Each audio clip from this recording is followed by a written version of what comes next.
welcome. Ifeanyi Uchechukwu from Lagos, Nigeria. Welcome. Atishele Ponia, Delta State University. Welcome. Ajibade Bukola from LTH Ogbomosho.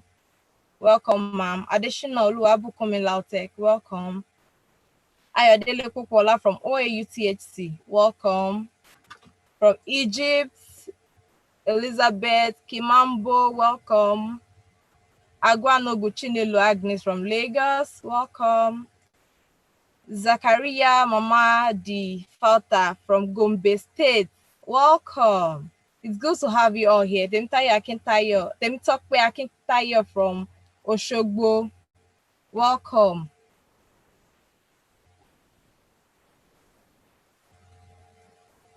Please, let's keep our introduction coming in. My name is Nurse Adeshokon, a graduate from the Faculty of Nursing Lautech, Ogbomosho. Etuk, I'm very sorry. Akwa Ibom, if I didn't pronounce the name well, you're very welcome. My Tommy Julius, welcome. Patson Olatolulope from Lagos, welcome. Okonla Damilola Roda from Osun State, welcome. So once you join the session, kindly just put in your name in the chat box. Today, this evening, we'll be having 3 sessions. So just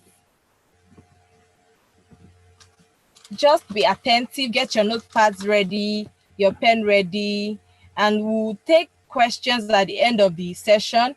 But please, let's note, if your question wasn't answered, it will be noted. Then the compilation in the ebook, there'll be a compilation for it.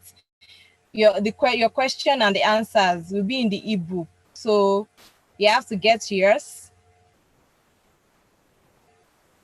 Okay, Ajetsumo Victoria from Lautech, welcome. Oluwatoyin Adedayo Lajide from Ekiti State, welcome. Jennifer Iwanya from Lagos State, it's good to have you here. Nonda Milola from Oyo State, welcome. Adeleke Samuel from Lautech, welcome.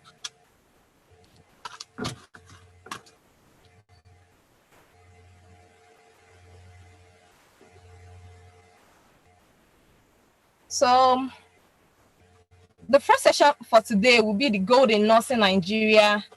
The Gold in Nursing Nigeria, Seeing the Unseen Opportunities by Nurse Emmanuel Egop. I'll quickly go through his profile while we await his presence.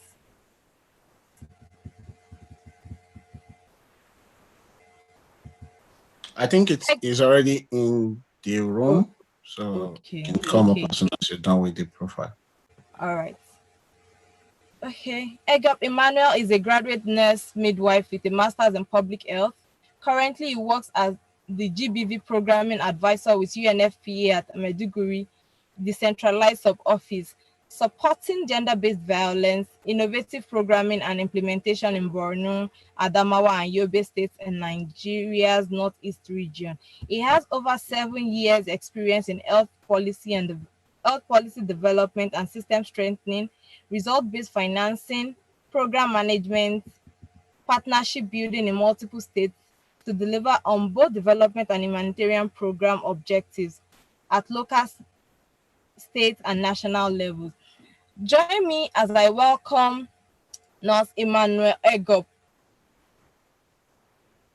Sir, you have the floor, sir. Kindly send your claps into the chat box to welcome our speaker for this session. Thank you. Sir, you have the floor.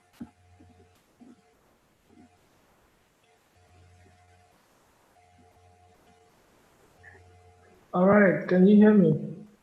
Yes, sir, we can hear you, sir. Welcome, sir. Thank you very much. I'm still trying to enlarge my screen. Okay, can you see my screen? Yes, we can, sir. You can, okay, that's good. All right. So Thank you very much, sir. All right, thank you very much. I'm very glad to be here. My name is Emmanuel Egop, as introduced. Let me see. Okay, so I put on my video, right? All right. So can you see me? Hello? Yes, sir. We can see your screen. Can you see me? Yes, we can. Okay. Okay. All right. So my name is Emmanuel Egop. I work with the UNFPA. I'm a nurse, as you can see from my qualification, and I'm very glad to be here. So let me start with the protocols. I want to say very big congratulations to the Dean of the Faculty, Professor Ajibade. He's also my teacher and taught me when I was in University of Jos, Department of Nursing, and at one point my HOD. So all respect, he's a very senior friend. So I'm not surprised he's the one crafting this partnership with the very brilliant Institute of Nursing and Institute of Nurse Research. I hope I got that right. Sorry, my friends. So yeah, so this is amazing. I was commending your coordination and the orderliness yesterday. It was very amazing, world class, and I want to believe that quite a lot was learned. I also learned a lot from um, Mrs. Ajibola Day. I hope I got that right. And then the Professor Edet. It was amazing from their presentations. And I think it all built into what I'm going to be discussing today.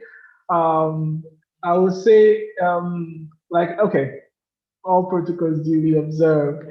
Um, Appreciation goes to the lecturers who are on or will be coming on, fellow guest speakers, the organizers, the participants, and every other person that is logged on. So thank you. So let's just get right to it. I have 30 minutes and then I'm going to give you some time to ask the questions.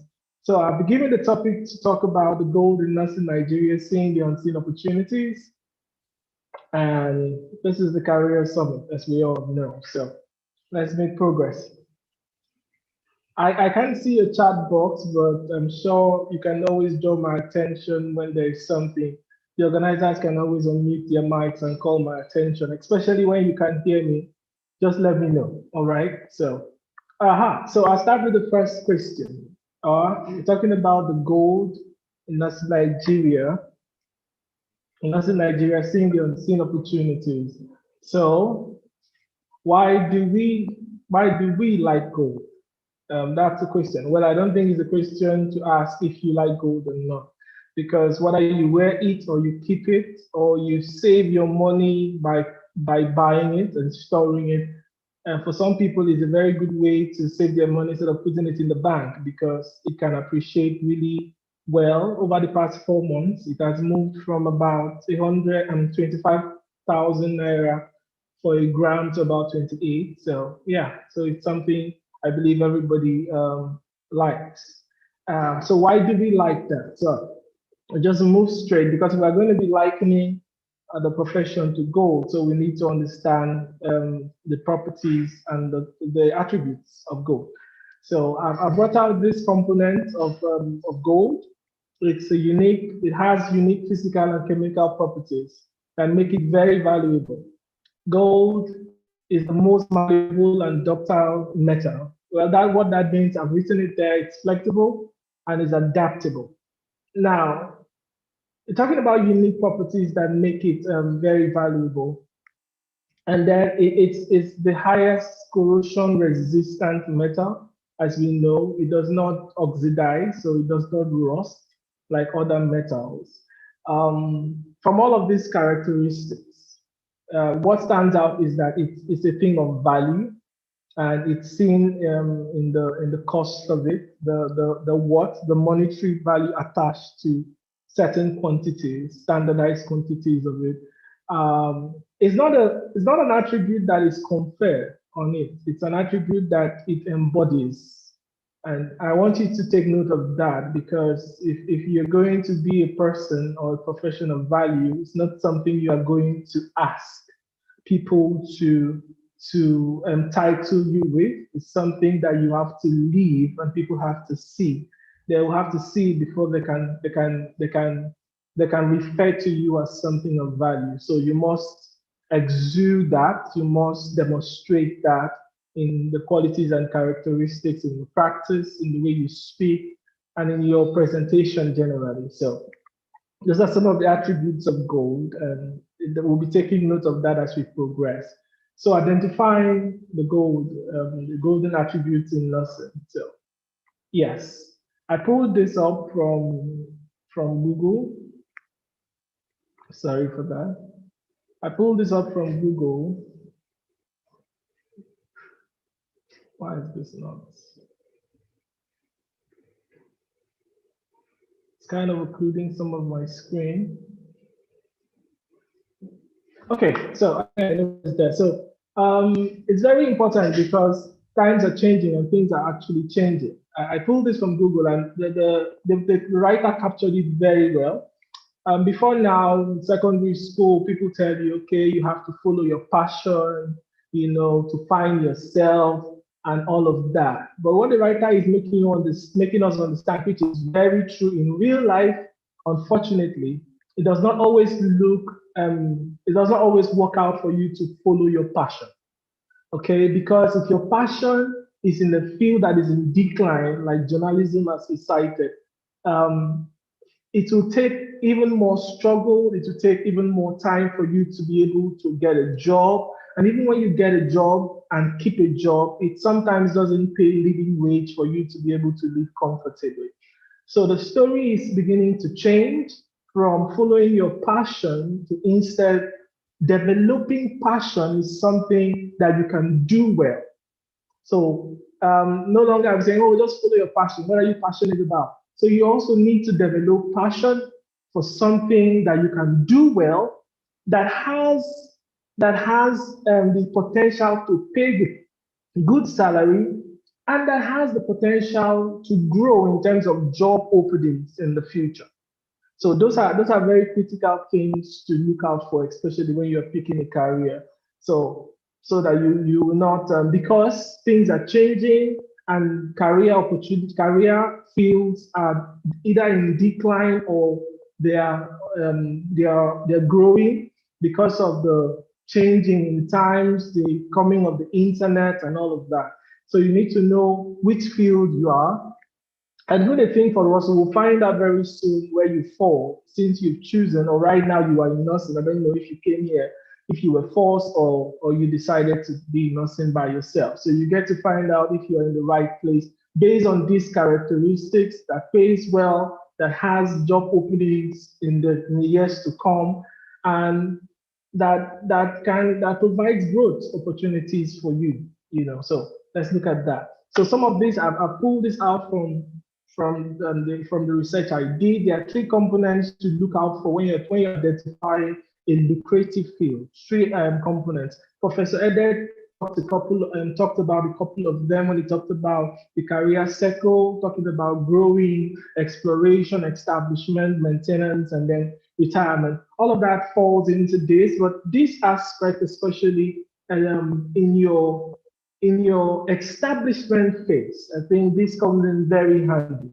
Talking about your job growth for in 2020, there are more career openings in these fields where you're going to have some career openings, but talking about 2020, 2030, and then beyond. So the healthcare is going to be having some major growth. Again, Professor Ed talked yesterday about a 19% plus over 19% growth in the field of nursing in the US. We don't have the statistics in Nigeria, but we know globally, there is a shortage of nurses, about 9 million nurses that needs to be absorbed into the system for us to even talk about the universal health coverage by 2030, talking about the SDGs. So that is also important. So fields that will experience job growth in healthcare, in technology, software development, in food preparation, and in services. So according to the Occupational Outlook Handbook, which provides the information for this for this guidance, the field that will grow more than 10%, these fields will grow more than 10% between 2018 and 2028. And the other sectors, all of that, the other sectors put together, maybe mechanical engineering and all of that, they will grow just by about 4%. What that means, especially in choosing a career or still identifying the goals in whichever career you want to focus on, is because when there is job opening, when there's a projected job opening in the future, it means more people are going to be employed. More people, that means those who are being trained right now will have favorable employability, will have the market to be absorbed into. So they'll also earn money. So that is a very key indicator in choosing a lucrative field that you want to work in. So you can see the healthcare is one of it, and nursing is at the center of that field. Earning potential, a good job should enable you to live in reasonable comfort, even when you are just starting out. And that is very true. Talking about the internship now, even if you're starting out, it's a good job should enable you live a reasonable life. It should also save, and then also showcase the potential of growth, revenue growth, salary growth. And again, nothing reflects that very well. The starting salary for a nurse is mostly higher than what other fields are paying. So you can comfortably say that that provides the earning potential for nursing career or the field in nursing. It's good. It's very good. The third cardinal point to note in identifying a lucrative field is the educational requirements. And this is very important. So we know that, especially for Africa, not just Africa, globally, having been in the UN for a while, there are certain places you can't even work in if you don't have like a master's. But good thing for nursing, even from an RA registered certification, you can have a good job. You can even rise to about 14 and level 14 in civil service, where you can earn over 200,000 naira over time. So even if you want to stay on that level, you will live a comfortable life. But if you want to move to managerial position or even diversify into other fields, and in other international organizations, or even within the government, in terms of the permanent secretaries and the directorate cadre, then you need to talk about the postgraduate education, masters. And if you're going to be lecturing, of course, you can talk about your PhD and all of that. So, and nursing provides that from the registered nurse to the PhD level. You have all of that opportunities available to you. So one of some of the things the ranking I also picked up from this one from the Money Crasher. It estimated about 18 careers that are likely to be men relevant in the future for the next 10 years. And you can see out of 18, 9 of it, a nurse can function very well in 9 of it. Be a software developer, medical and health service manager, post-secondary school teachers like the College of Nursing Services and colleges that are coming up, and the faculties with different departments in them, nurse practitioners, financial managers is big often, but nothing stops you from going into procurement and then and reading that, because the health system is complete. You have the aspect of health financing that has to do with all of that. And that's one thing. While the doctors, for example, they have broader opportunities, because you see a doctor that has gone to do procurement and is now a director in the procurement department, and everybody's like, no, but he's gotten a master's in procurement. So, and this is a health field, so he has a very good understanding of he has a very good understanding of what is needed in terms of procurement and in his field, being a health practitioner. So all of that. So this gives you a good idea, especially it's good thing we have a lot of students, so that you can begin to figure out where your path should lead you. Physical therapy, physician assistant, occupational therapy. Now, these fields, yeah, most of them are already standardized in the US and other developed countries, but nothing stops you from charting a part in it, especially when you see the problems.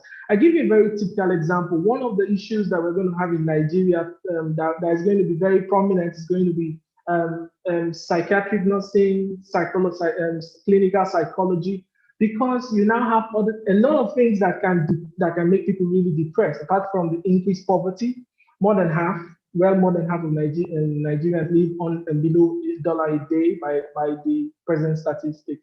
So there are a lot of people that will go into depression. You're now talking about issues about betting. There's football betting. A lot of people are getting hooked on it. So there's a lot of opening already in the future that will have to do with clinical psychology and psychiatric management and all of that, managing the family, so all of that. So you can factor that into what you're doing. The second part I also saw was the best 30 jobs in the future between 2019 and 2029.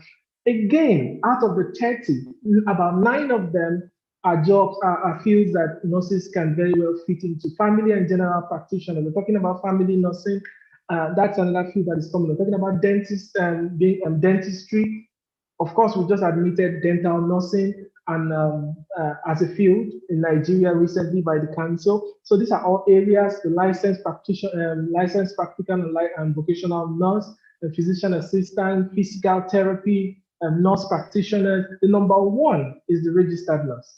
So again, so you can see these are the fields for the future. So talking about why nursing is the gold, and there are many opportunities that can be harnessed from this. Now, this is not even talking about the fact that it is easier for a nurse to migrate to practice abroad more than any other profession in Nigeria, maybe talking about Nigeria, for example, because it is not as easy for doctors or any other field to do that. So there are quite a lot of opportunities, and I think you've made the right decision. If you actually came here by yourself, if you were forced to come in, very good. But so I'll be looking at this from very interesting perspective in the Nigerian context, because we're talking about the Nigerian context. Well, we have very unpleasant experiences, but as a matter of fact, in those unpleasant experiences are actually the unseen opportunities that we need to see that exist in Nigeria regarding the field of nursing. So let's just go over some of those unpleasant experiences that are the opportunities for the field of nursing. Nigeria, of course, if you're familiar with the statistics, the health statistics and indices, we have one of the worst in the world. I'll just go through them. I mean, the worst in the world, and you understand why that is a problem. Why that is a very big problem. It's a problem for the country. It's a problem for the world. That's why you have a lot of grants coming to Africa, because we still have a lot of challenges. So, well, challenges bring in money and solutions bring money. So that is the point. So though it's unpleasant, but if we can solve the problem, that there exist a lot of opportunities in Nigeria healthcare system. Let's just go and see some of our statistics. So let's take a look at them. I pulled this out from the Chief Program for National Primary Healthcare Development Agency. And this is of 2018, the National Demographic Health Survey, one of the major statistics in terms of health and demography for Nigeria. And as you can see, between 2013 and 2018, the under 5 mortality, instead of decreasing based on the increase in expenditure, has increased from 128 per 1,000 live births to about 132 deaths per 1,000 live births. So things are not getting better, as I told you. And the increase in under 5, despite the fact that we had about 2 years, if you look at the right, you will see the chart, that's about 10 years of the decline from 201 to about 128. And just about that, it has taken up again. And it's not just about the under 5. As you can see, well, we have a slight, very marginal progress. As a matter of fact, you can categorize it as stagnation from 2008 to 2018 for infant mortality. I'm talking about the orange line. And then the last point there, which is the neonatal mortality rate, also went up from 37 per 1,000 live births. It went up to 38 per 1,000 live births. Now, these are very, very significant numbers. Talking about the demand for PHCs. Now, between PHC, the primary healthcare service, and the comprehensive healthcare, it is estimated about 60% of Nigerians access their health from the primary healthcare because we have more of the rural population, basically. So, but even at that, just about 38% of the population go to the health facility to deliver, for example. So we still have this huge number of over 60 that still deliver at home or try to do traditional ways and all of that, which of course reasonably increases the mortality for mothers. We have 560 mothers dying per 100,000 live births. That, now, to break it down for you to understand, the way some people have put it is like every day we have about 111 women dying.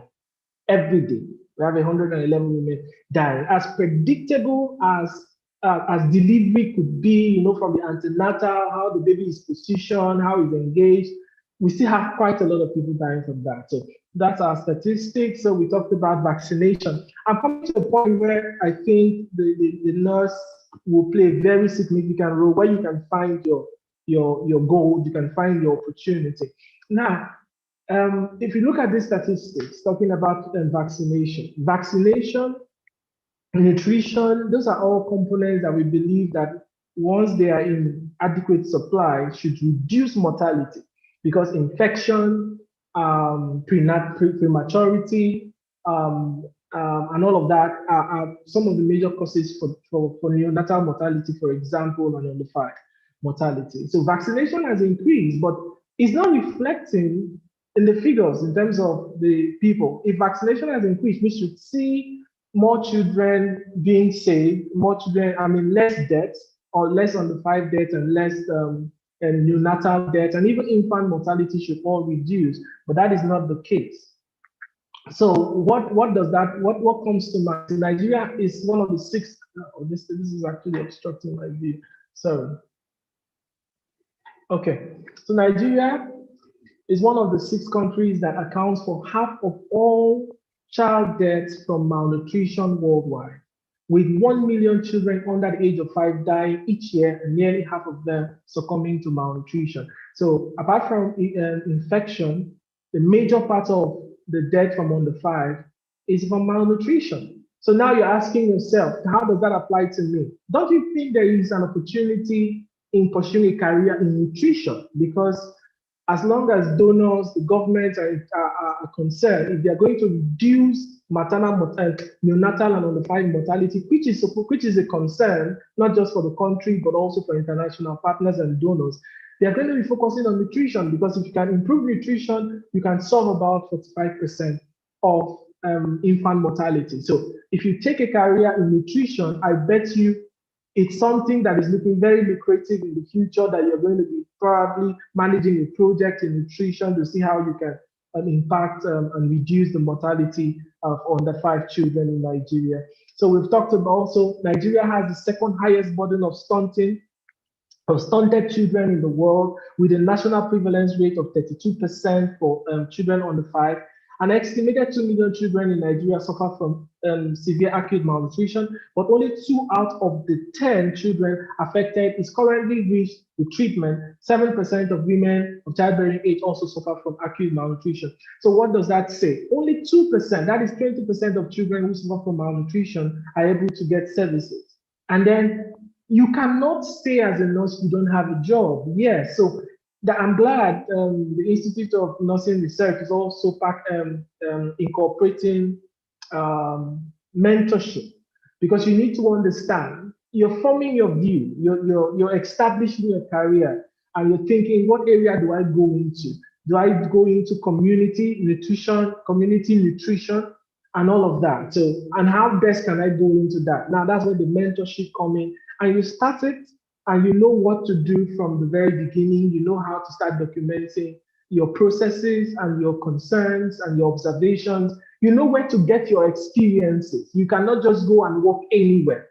you will seek to work, even if it's for volunteering, you want to get some basic understanding and experiences around the field you are passionate about or you have decided to develop passion for. So that is what we're talking about. So, and all of that presents very great opportunity that you are not seeing on the surface. Some of these issues are the reason why many people are leaving. Many people think Nigeria is crazy, but as long as this problem remains, there exists this opportunity so long as we can provide solutions to them. I've talked about on the way. There's a statistics I wrote here about on the way to tell you how terrible things are. We're talking about stunting. Nigeria is second to India and then Pakistan. And talking about on the way, wasting, talking about wasting. Nigeria is second to India, but then to Indonesia. Now, all of these countries have more population than Nigeria, all of them. Indonesia, Pakistan. Pakistan is about 220 million people. Indonesia is about 230 or 33 million people. So there's no reason. So if you don't put it, India has 1.3 billion people. 1.3 billion people. So if you put it side by side, by the time we're looking at the ranking, health system ranking by the WHO, Nigeria is one of the worst. Funny enough, it contradicts our spending because in healthcare expenditure, we're spending one of the most in Africa, talking about GDP or per capita income. So let's talk about that. So now, as a nurse, what do you have to take from here? The question is, and I give you a very practical thing, very practical. The question is, okay, there is increased financing, there is increased service in terms of vaccination, there's increase as we go down, we will see the antenatal. Antenatal is close to 50%. So all of this has increased, but the maternal death is not reducing. The undefined mortality is increasing. So what is the problem? So there must be something about the quality of care. Now, it's true the government is not so concerned about quality. They're concerned about availability. But we are as professionals, we are the ones to tell them when this is making an impact. I give you a typical example. I know for most of your training institutions now, the nurses are not allowed to take delivery, and there are all of those other things that are quite annoying for me and a couple of other people. But you can see from in the last 10 years, maternal mortality has increased. In many places, at best, it has remained stagnant because those who were trained to take delivery are now taking the back seat, in most cases voluntarily, and allowing house officers who just came out, who are trying to get their way. I'm not saying everybody should not learn, but those are the impacts we are seeing in real-time data. The same thing also with tax shifting policy. Okay, they said, okay, the Jews can take delivery. The time they told the Jews to take delivery in 2014, sorry, when Jonathan signed the tax shifting policy, they had not even received training in delivery. So you just want to give somebody the opportunity to do something the person is not trained or licensed to do. That is why we're not seeing the deaths coming down, even though we have more people now having access to antenatal services and other services that are preventive in themselves that should help improve some of these statistics. So we can still make our case, why the nurses are trained to do these things and regulate the licensing should spearhead this processes. Talking about the same thing for family planning, the contraceptive prevalence rate is as low as 17%. The unmet needs is 19%. That has increased actually. So that increased from 2000 and first of all declined from 20% in 2018, in 2008 to 16%. Sorry, I'm going to be talking about a couple of figures because those are the statistics that actually determine if what you are doing, if your profession is good, if it's lucrative, if there's something that is of value that you can stick by. So these are all of what determines that. So some of it may be over your heads. I'm sure they're going to make the presentations available to you so you can see for yourselves. So the unmet needs, but right now as we speak, between 2013, it was 16%, 2018 has increased. Now, what is unmet needs? Unmet needs, there are very many challenges. There are problems with people not wanting to accept family planning. But the beauty and the sad thing about unmet needs is There are people who want to have family planning but cannot have access, either because the commodities are not available or they cannot have access to the facilities that provide these services. So that has increased too. So we have a gap there. And that is very critical to note because you need to understand how family planning impacts mortality. And the statistic has it that over 30% of Nigerians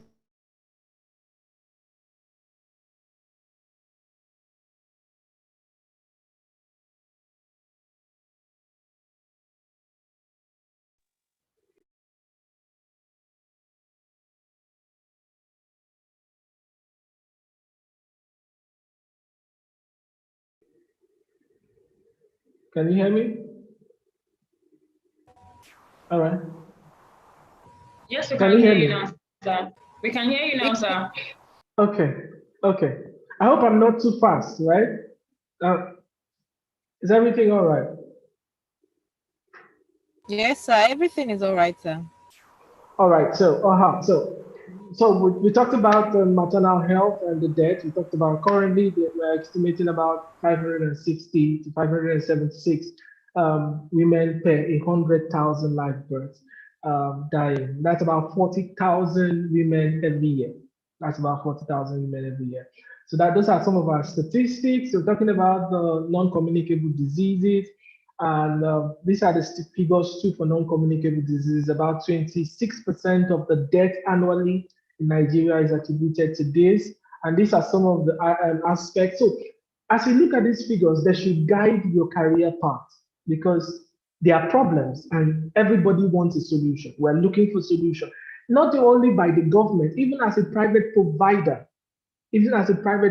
talking about diligent screening, especially when you talk about non-communicable diseases, diligent screening, educating people on the need to have routine checkups. Those are all fields that you can set up for yourself initially as a part-time something, as a part-time business or volunteer, and then you can move into it full-time. Then you now have like a whole full-blown career where you can run your own stuff. So, and as a nurse, nothing gives you that fundamental background that can make you do this better than any other profession, as we can see. So this is how our health system looks like: long lines, very long waiting times, and at the end of the day, you still have a lot of issues.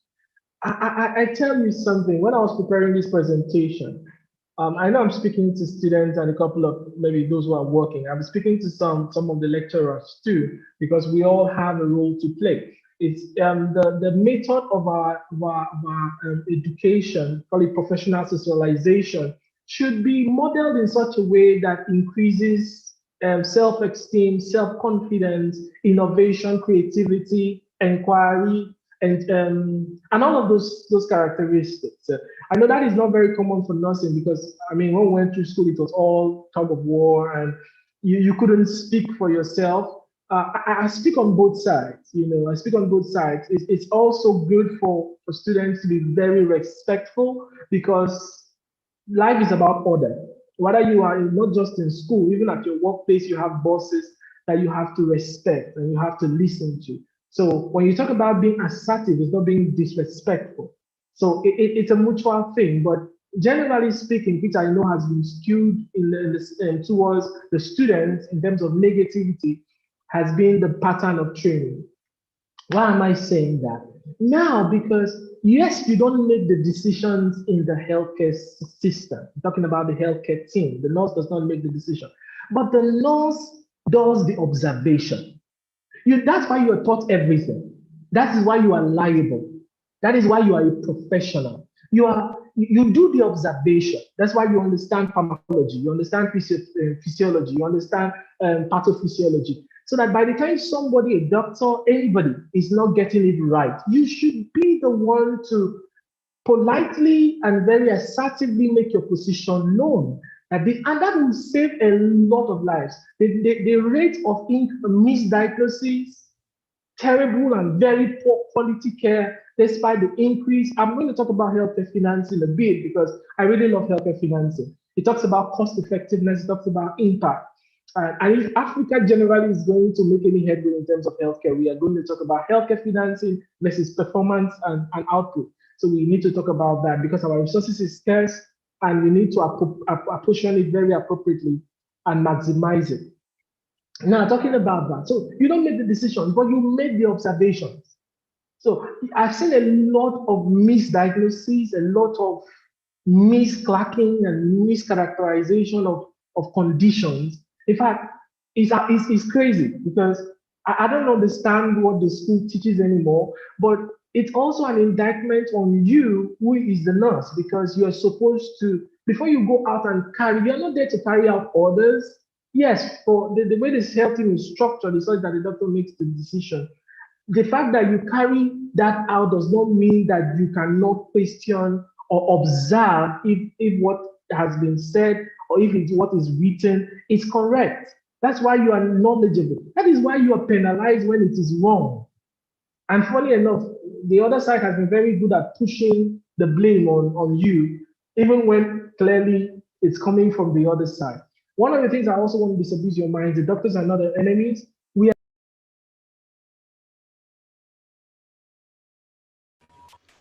Sir, well, sorry, sir. Well done, sir. Please, we have few minutes left. How many minutes? Just about 2 or 3 minutes, sir. I didn't hear that. 2 or 3 minutes left, sir. 2 to 3 minutes left, sir. 3 minutes. Yes, sir. Interesting. Okay, so that's fine. All right, I don't think I'll be able to do much. So chaos. Wow. 3 minutes. What can I do in 3 minutes? Okay. So this is the healthcare financing structure. We spend more and all of that. So providing solutions is the hidden opportunity in nursing for all of those problems you have seen. The second part of it is that we have a very wide scope of practice. You can work in many places. So nurse can work in varieties of settings and specialties. So it's either working in the clinical area, which for a long time has been emphasized more than even the community area. But these are all of the areas you can work in hospitals, you can work in nursing homes, you can work in medical offices, ambulatory care, occupational health, community health, schools, camps, clinics, shelters, all of that. So you have a very wide, I think the nurse has the widest scope in terms of practice. And some of it is attributed to how Henderson defined nursing because you take care of both the sick and the well.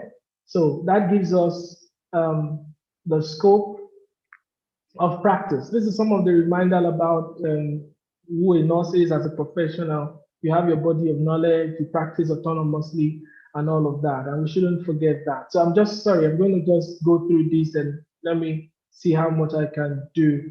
Okay. So the ICN has also stated, so some of the aspects we are supposed to, I will advocate we look at as people trying to pick up careers, while we look at the clinical areas. I think there's need for more people to look at public health and other areas outside of just main clinical stream, because only 25% has to do with the clinicals, as it were, and the health system. The 75% of what people face and the health needs of people, it has to do with health determinants and promotion, prevention, and that has to do with advocacy, education, health education, and all of that. So you can choose where you want to roll. So looking at a nurse is not just classified by the word care. The nursing field goes far beyond care. Yes, I like this, and I'm going to read this from the ICN and see if they're talking about the career, the expanded career as a nurse. Nurses are both responsible and accountable for their nursing practice. The scope of nursing practice is not limited to specific tasks, functions, or responsibilities, but it's a combination of knowledge, judgment, skills that allow the nurse to perform direct care, giving evaluation, to evaluate its impact, advocate for the patient and for health, supervise, delegate to others, lead, manage, teach, undertake research, and develop health policies for healthcare systems. So all of these are the things we can do. Summarily, I think there are many roles Clinically, as there are many body parts, and non-clinically, there are many roles as there are many components of health, talking about social, emotional, behavioral, psychological, technological, spiritual, and all of that. So you can function in all of these fields, and that is why nursing is quite interesting and why it has the gold in it. Officer, I don't think I can do all of this, so let me just round up here. Just by giving an advice, I open the lines up. Or hopefully, you can ask a question. It's good to pursue higher degrees. Talking about what the ICN mentioned, you define your scope of practice. People don't define that for you. And many professions are undergoing evolution, they are evolving, and we have seen that from pharmacy. They're going back to the community pharmacy. That's very something very critical. They've just gotten consultancy, and they are evolving. But and it all has to do with their educational, their credentialization. Talking about higher education. And I think it's very important for more of you that come out, especially when you go for your internship, it's best to, Professor Ede talked about the career growth and the transition. Some are single, some are double. It's good for you to save up for an advanced degree. It's not a bad idea to go for your post basic, but try to have advanced degree attached to it. Sometimes when you do research, people take it with a pinch of salt if you don't have a very good credential. The reason why professors, when they talk, everybody want to listen, even if they were not directly involved in the research, is because there's something called credentialization. So it's important for us as we plan our careers to also factor in very interestingly advanced studies, advanced education. That will help us a lot. Thank you very much and God bless you. I'm open to your questions. Thank you. Thank you very much for this impactful and mind-blowing session, sir. We really appreciate you for the time, and we thank you for sharing a little part of your knowledge with us. You're very graceful. Kindly send in your questions to the chat box.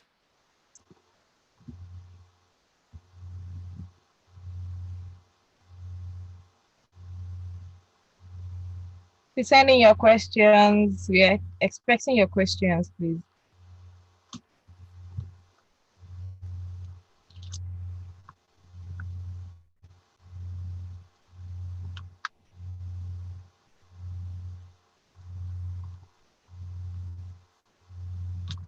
Please send in your questions. Okay, thank you very much, sir. Thank you, sir. Thank you, sir. We appreciate that. That was great. Thank you, sir. Thank you for the wonderful presentation. It was enlightening. Okay.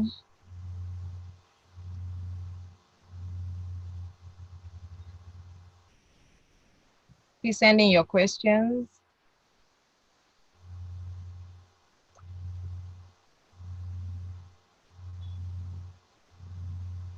Thank you for the wonderful presentation, beautiful presentation. Thank you, sir.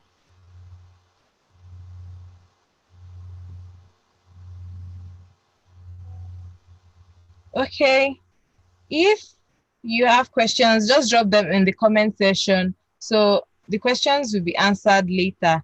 I'll be handing over to my co-moderator to moderate the next session. Okay, I have one question, sir. Sir, is there any opportunity in adolescent health in Nigeria?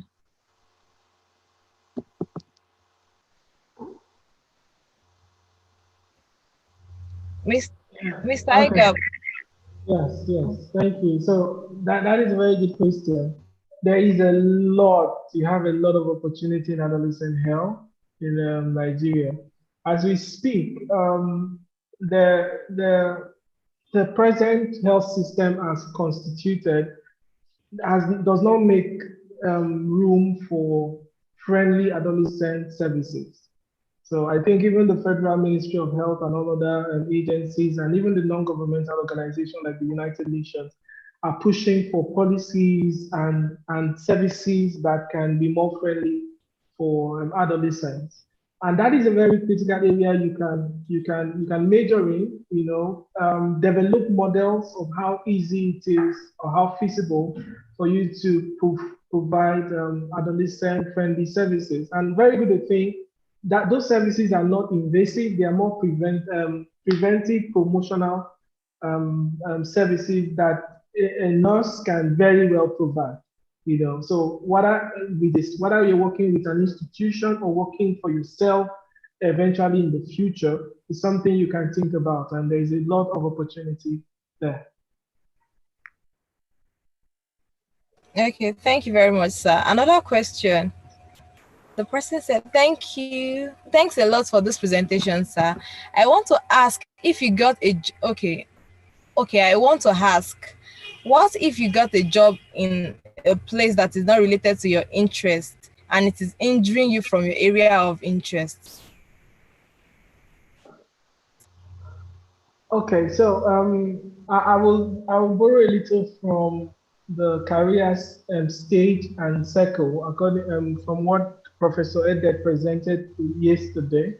So you need to ask yourself: are you at the exploratory exploration stage, or the establishment stage, or the maintenance stage?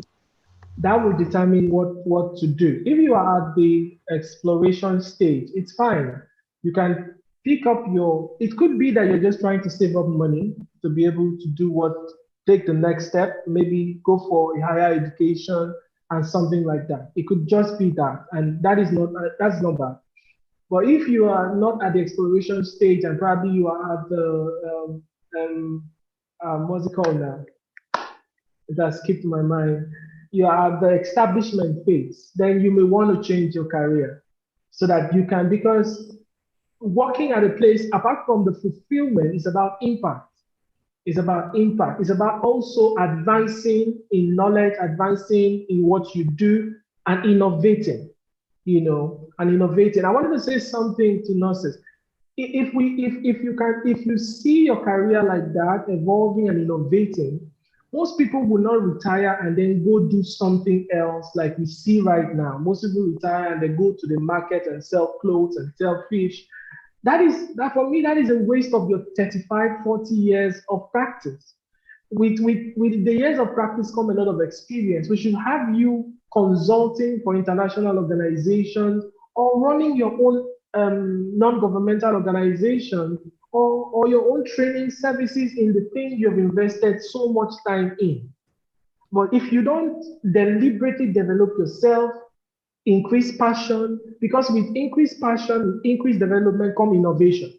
If you don't do that, then you're just going to retire like one of those other people, and you never have that kind of fulfillment, or after the retirement, you are completely home and dry. So that is a very good question. And then you ask yourself, what is your phase and what risk can you take?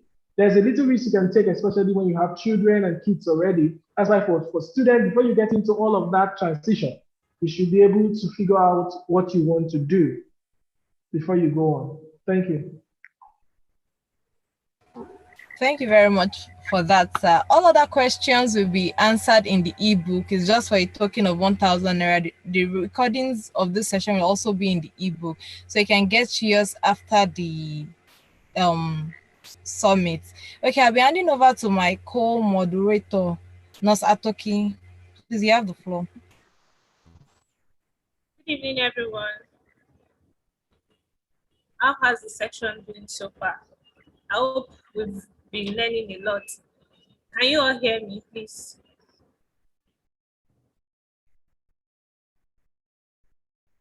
Hello, can you all hear me? Please let's indicate in the chat box if you can hear me. Yes, we can hear you, Nazatoki. Okay, thank you so much. So our time is fast spent. We'll be moving on to our next guest speaker, the person of Nurse Toby Omolere. So the short bio of Nurse Toby Omolere is a registered public health nurse with passion for occupational, psychological, and health of people living with disability. He holds a bachelor's degree in nursing science from the prestigious Obafemi Awolowo University in Ile-Ife.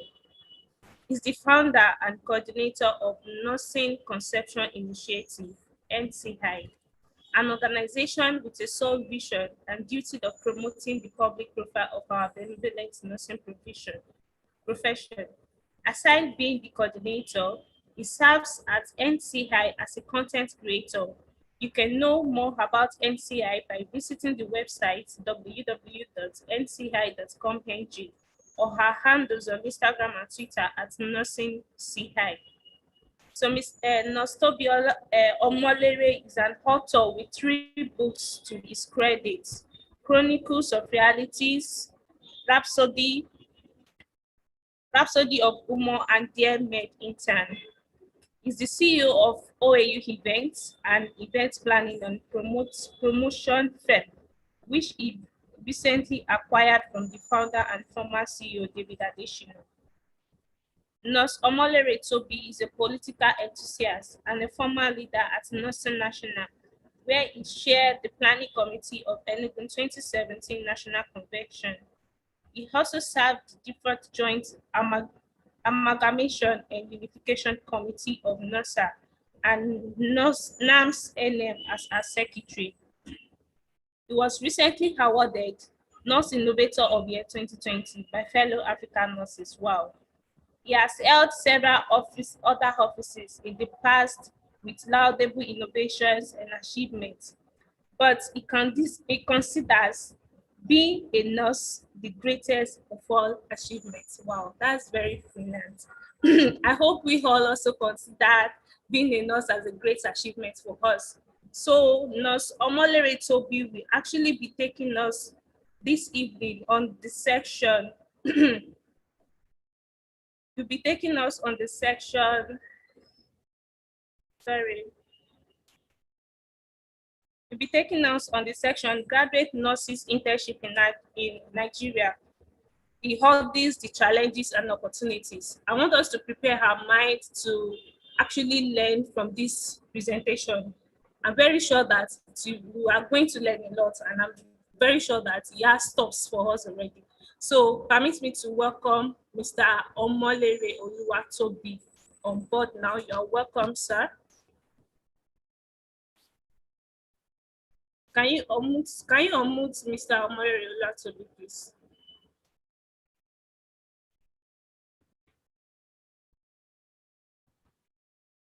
Technical. He can actually unmute himself. He's been made the co-host. Okay.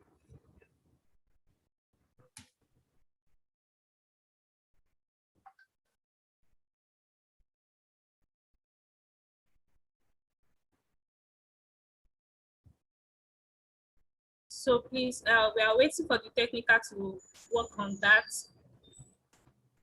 Mr. Omolere Oluwatobi will soon join us. I hope we have our jotters and pen ready to learn from him this evening. Hello, can you hear me? Yes, we can hear you, sir. Okay, please, I want us to You're quickly welcome, sir. make a little adjustment right now. Okay. The screen I'm using right here is a backup screen. As you can see, the quality is quite low. But if you won't mind, I can continue with it. There's a better screen anyway, if you would prefer a better quality. This one is okay, sir. I think you can continue with this. All right, no problem. So you're welcome, everybody. My name is Tobi Omolere, as introduced. Sorry, Nurse Atoki Roots. Good afternoon. Yes, sir. Good afternoon, sir. It's a pleasure meeting you. Well done. Same here, sir. Thank you, sir. All right, so my name is Tobi Omolere, and we can start the presentation now. So I'm coming, let me share my screen with you.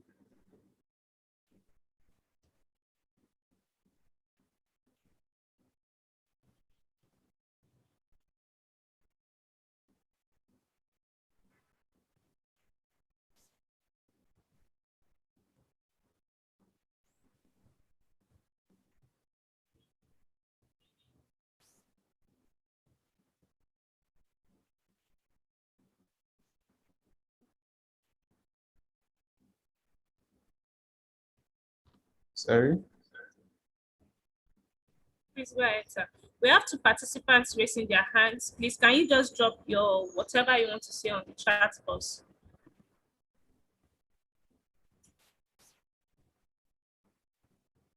All right. So can you see my screen, please? Yes, sir. You can see it.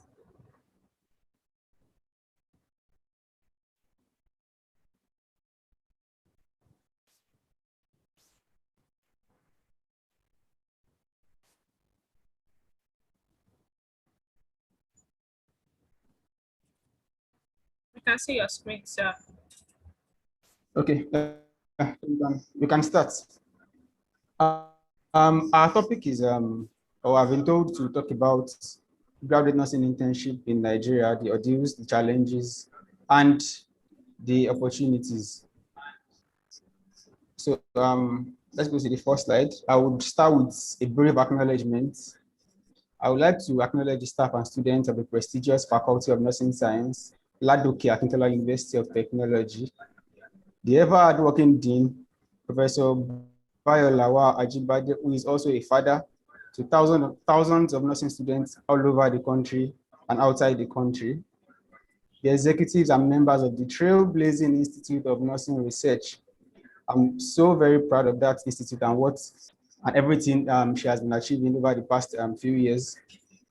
All speakers at this great summit, all of which are my senior colleagues, men and women I respect from different parts of the country.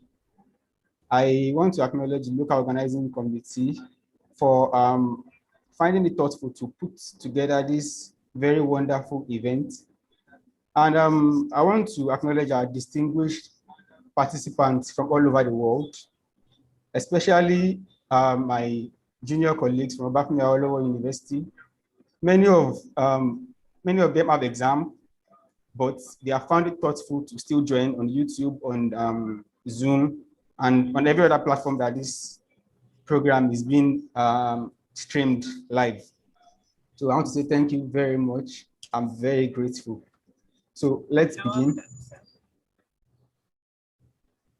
At the end of this session, we must have been able to understand the concept of nursing internship and its importance in the building of a true professional. We must have been able to understand the phases of nursing internship. We must have been able to understand the ordeals and challenges of each phase of nursing internship. We must be able to understand the solutions and possible coping mechanisms to all of these challenges. So let's continue. Now, I'll give you a brief overview of nursing internship. So according to Okoye et al., they had a research, and the research team is a group of nurses from University of Nigeria Enugu campus in the year 2017, shortly after the internship was approved in 2016. And they defined internship as a work-based educational experience that relates to specific jobs, positions, occupations, or professions.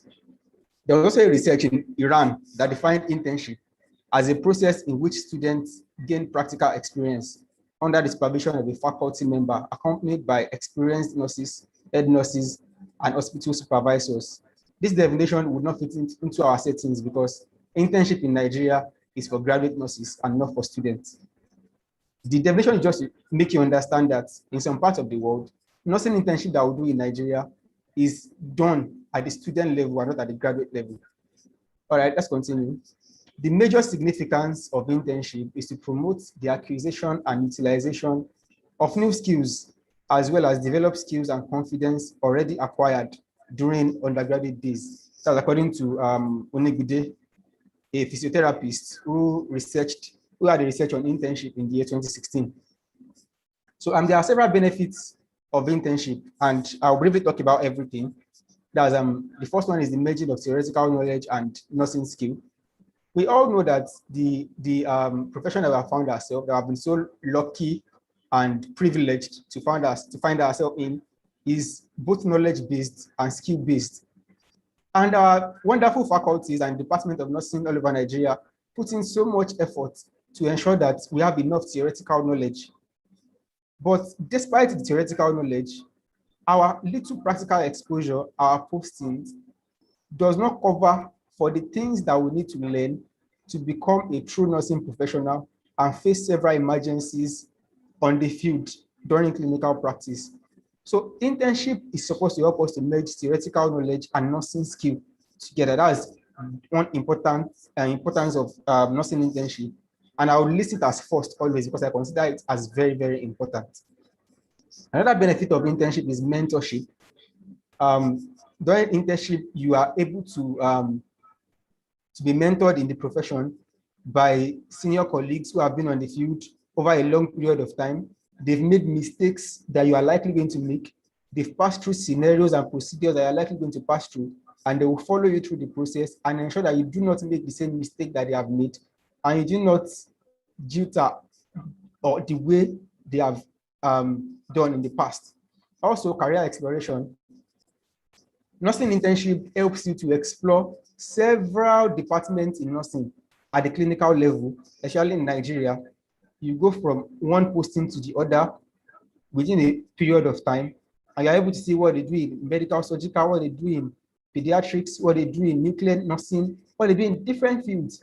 And after going from one posting to the other, somewhere around your mind, you'll be able to figure out the exact specialty that you want to practice. So internship gives opportunity for such career exploration. Also, to acquire a permanent license, I would talk more on this as we continue with the lecture. Experience. Internship helps you to experience a lot because throughout that year, you are not doing any other thing aside practical work. There are some procedures that you probably do during internship and you may not do later again. So you have vast experience during your internship year. And there are some people that they get to know if or not they want to practice this profession during internship. They will get to know during their internship, do I want to do this? It's like, I don't want to do this. I've seen interns, medical interns, physiotherapy interns who ran away from their profession after their internship. It is not a crime to feel like you don't fit into a setting, but internship will allow you to actually know if you truly fit in or you truly do not fit in. Another benefit of internship to a profession in Nigeria is the placement of nurses on the salary scheme.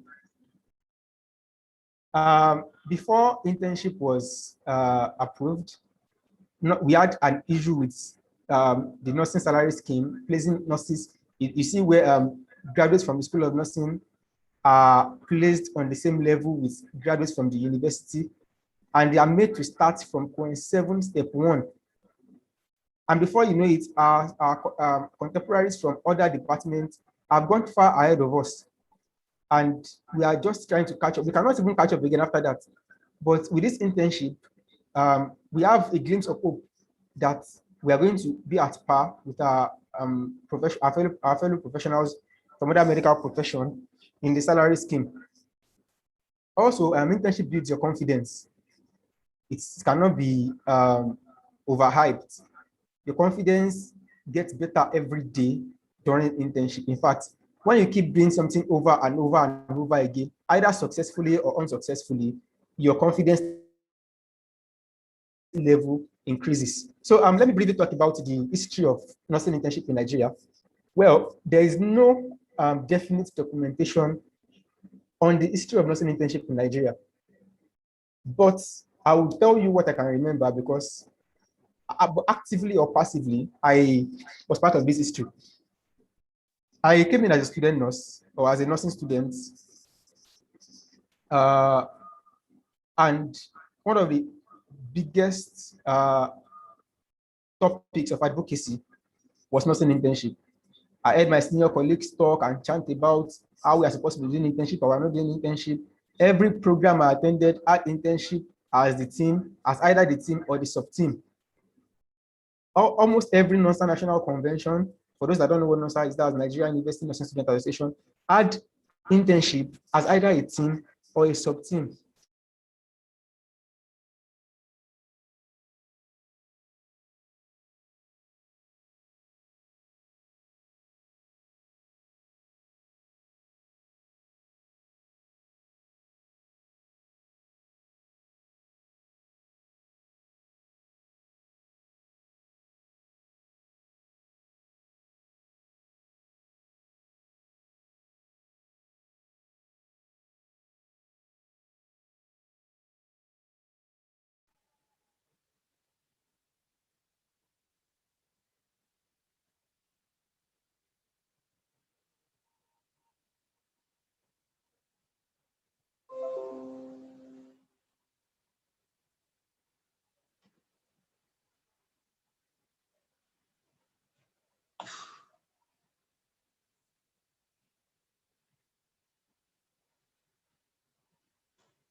Sorry, please. I think our speaker had some technical issues. Can't hear him. Okay. So he will join us soon. We are trying to sort that. He's going to join us soon.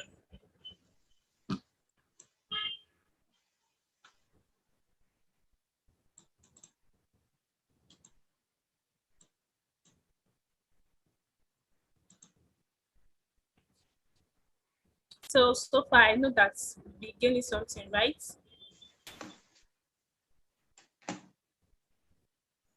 Please kindly permit us for the break in transmission. We await Nurse Omole Rewatobi to join us soon. Hello? Hello, sir. Yeah, please, can you hear me? Yes, we can hear you, sir. Okay, this is the backup screen now. Okay. Because I don't understand what is wrong with this network. Okay, please, I'm coming. I will join you very soon. All right, sir. So he said he's going to join us soon. To the graduates in the house, I hope we're already preparing to start our intern soon. And as Mr. Toby has said that we gain a lot of experience. I hope we are getting ready for that. And we're already looking to one hospital that we're going to do our intern. So ready to learn a lot, ready to have more experience as we have said. Okay, he's raising his hand. Hello, sir, Mr. Latobi. Can you hear me?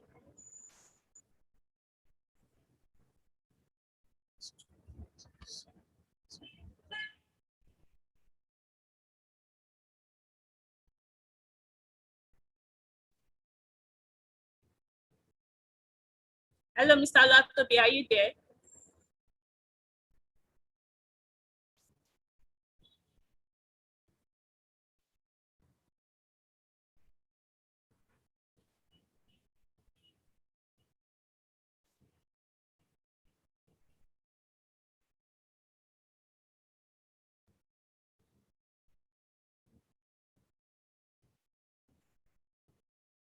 Can the technical please help us to see to what is wrong with Mr. Oluwatobi?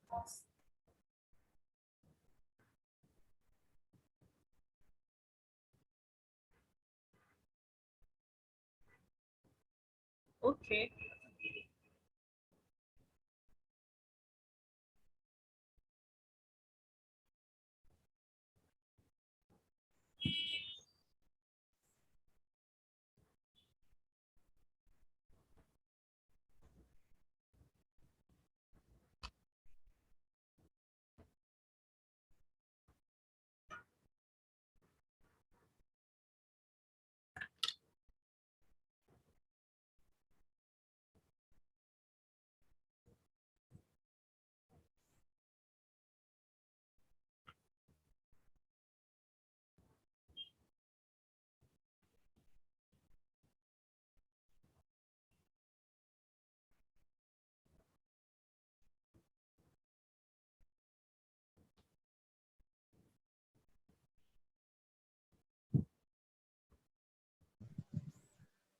Okay, please, can you hear me now? Yes, we can hear you, sir. You're welcome, sir. Thank you very much. So I would share the screen very soon. Okay.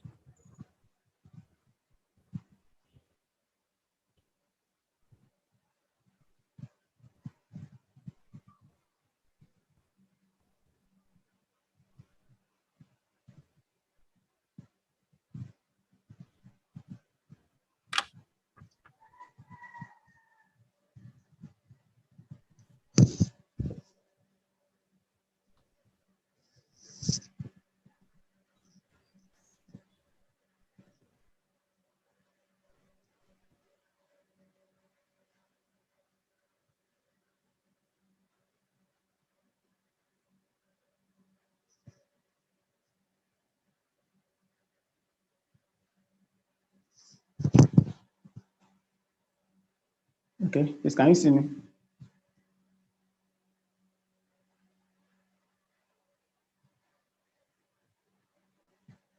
Are you with me?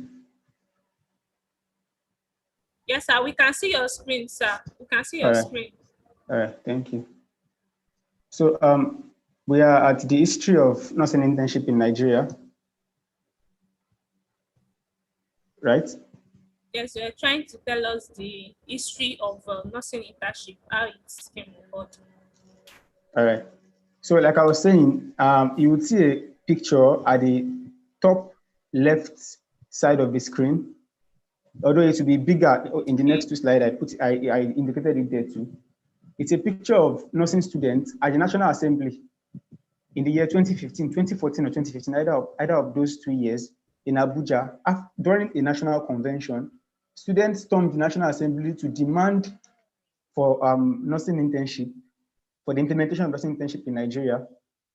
So from this, you can see that this internship did not come on a platter of gold. It did not come because we are supposed to be doing internship, so go and do internship. Of course, every scientific rationale points to the fact that we're not doing internship is absurd.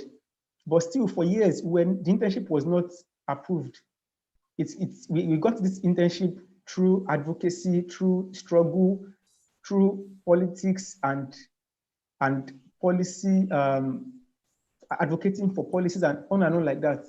And I'm saying this because I often hear students talk about scrapping of internship. I've heard graduates talk about scrapping of internship. I've heard it severally. But for years, this same graduates or these same students clamored for this internship over the years. So before now, that is why I've told you the importance of internship. I've established that fact. And I'm talking about the history of internship so that we understand where we are coming from.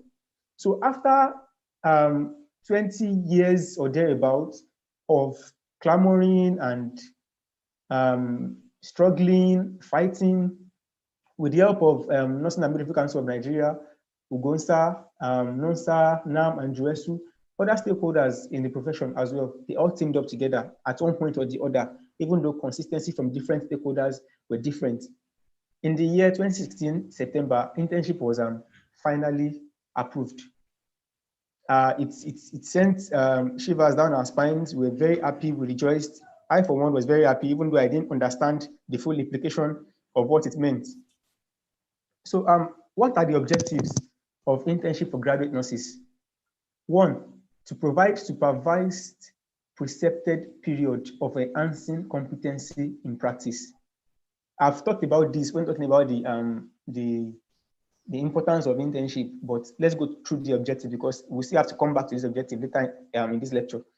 To sharpen the practical skills and clinical experience of newly qualified nurses for real-life professional tasks. To provide a period of transition from studentship to a full professional status. To assist new graduate nurses to integrate into the professional culture and healthcare organizational system. Now, for the purpose of this lecture and in my previous explanation or in my previous documentation and literature on internship, I divided internship generally into 3 phases. The first one is the latent phase that I also called pre-induction phase. The second is the post-induction phase. And the third is the internship phase. So you can also, I told you the picture is larger here. You can see the picture that I was talking about the other time about advocacy. You can read the signboards. I would release this slide or after this program. So the next slide, let's go to the latent or pre-induction phase. This is the period that exists between the day you drop your pen and the day you get inducted. Now, we all know that after you are done writing your final year examination, the next thing you wait for is for the Senate, for your department to process your results, for the Senate to take your results, and for your department of faculty to fix the date for your professional induction. That is when you become fully free to get internship. But within this particular time, between the time when you are done writing your exam and the time when you are inducted, what do? That period is called the latent phase. And it can be long, or let me say relatively long, depending on your school or faculty policy and proactiveness. For me, in my school, it took quite a while. I was done with my examination December 2018. I was inducted July 2019. So you can imagine how long a latent phase can be. I also know that in several other schools, they have different timing for all of those things. So this particular time is important and you have to make 100% use of it. In this, okay, I talked about that already. Latent phase might be characterized by a seeming emptiness, joblessness, boredom, and paranoia related to uncertainty of examination results, related to fear of the unknown. You're scared about how the next phase of life is going to be, and different things. Emptiness is coming from the fact that you are not seeing yourself doing anything. Joblessness, boredom. I don't. People that are in this phase might be able to relate with or to all of these things. So these characteristics can only be avoided if the concept of latent phase is well understood and approached with the right mindset. How you spend your latent phase would always reflect during your internship and might even influence how fast you get a placement. Now, what do you do during latency? I've been able to list several things that you might be able to do during your latent phase that on the long run would help you as a professional, would help you when looking for internship, and one way or the other would add to you as a nurse later in life. So the first thing is please publish your bachelor's degree research work. Please try all you can to publish your bachelor's degree research work. I want to commend Lautech in this regard because I know their students put in so much effort towards publications. I can testify to that. Then the reason why I said you should publish your research work is because you put in so much effort to do this research, and many of all of our works end up on the shelf. Different knowledge wasting on the shelf, and when you begin to have your work disseminated or published, you are adding to the body of knowledge, of professional knowledge in the profession and outside the profession, and you are building your own competency. One, you are gradually becoming an authority in your field. Then the next thing is that please learn a skill or develop already acquired skill and monetize it if need be. Latent phase is a time when you can learn a skill, one or two, or if there's a skill that you've known or that you've acquired before, just try and develop on it. And Satoki, are you with me?